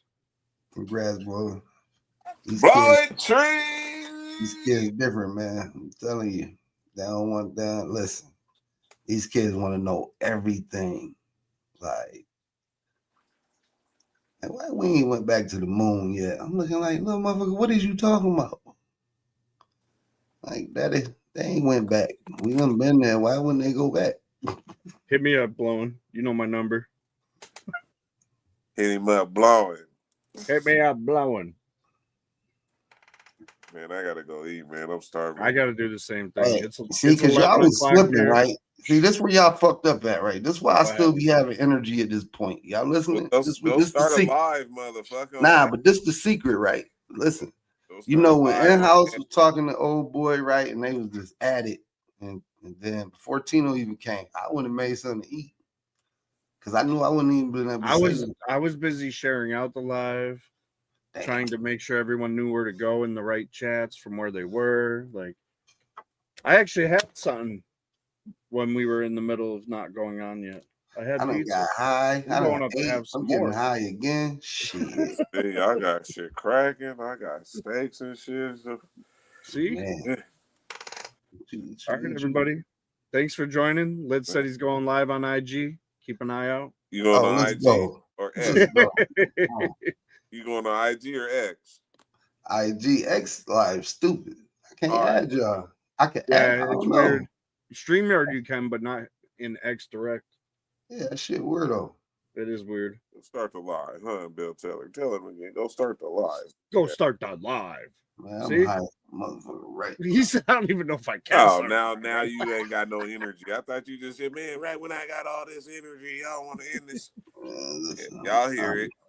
I'm Bullshit. tomorrow. Goddamn. All right, everybody. We'll see y'all later. All right, y'all. Thank you, everybody, for coming out. Peace. We'll see you next week.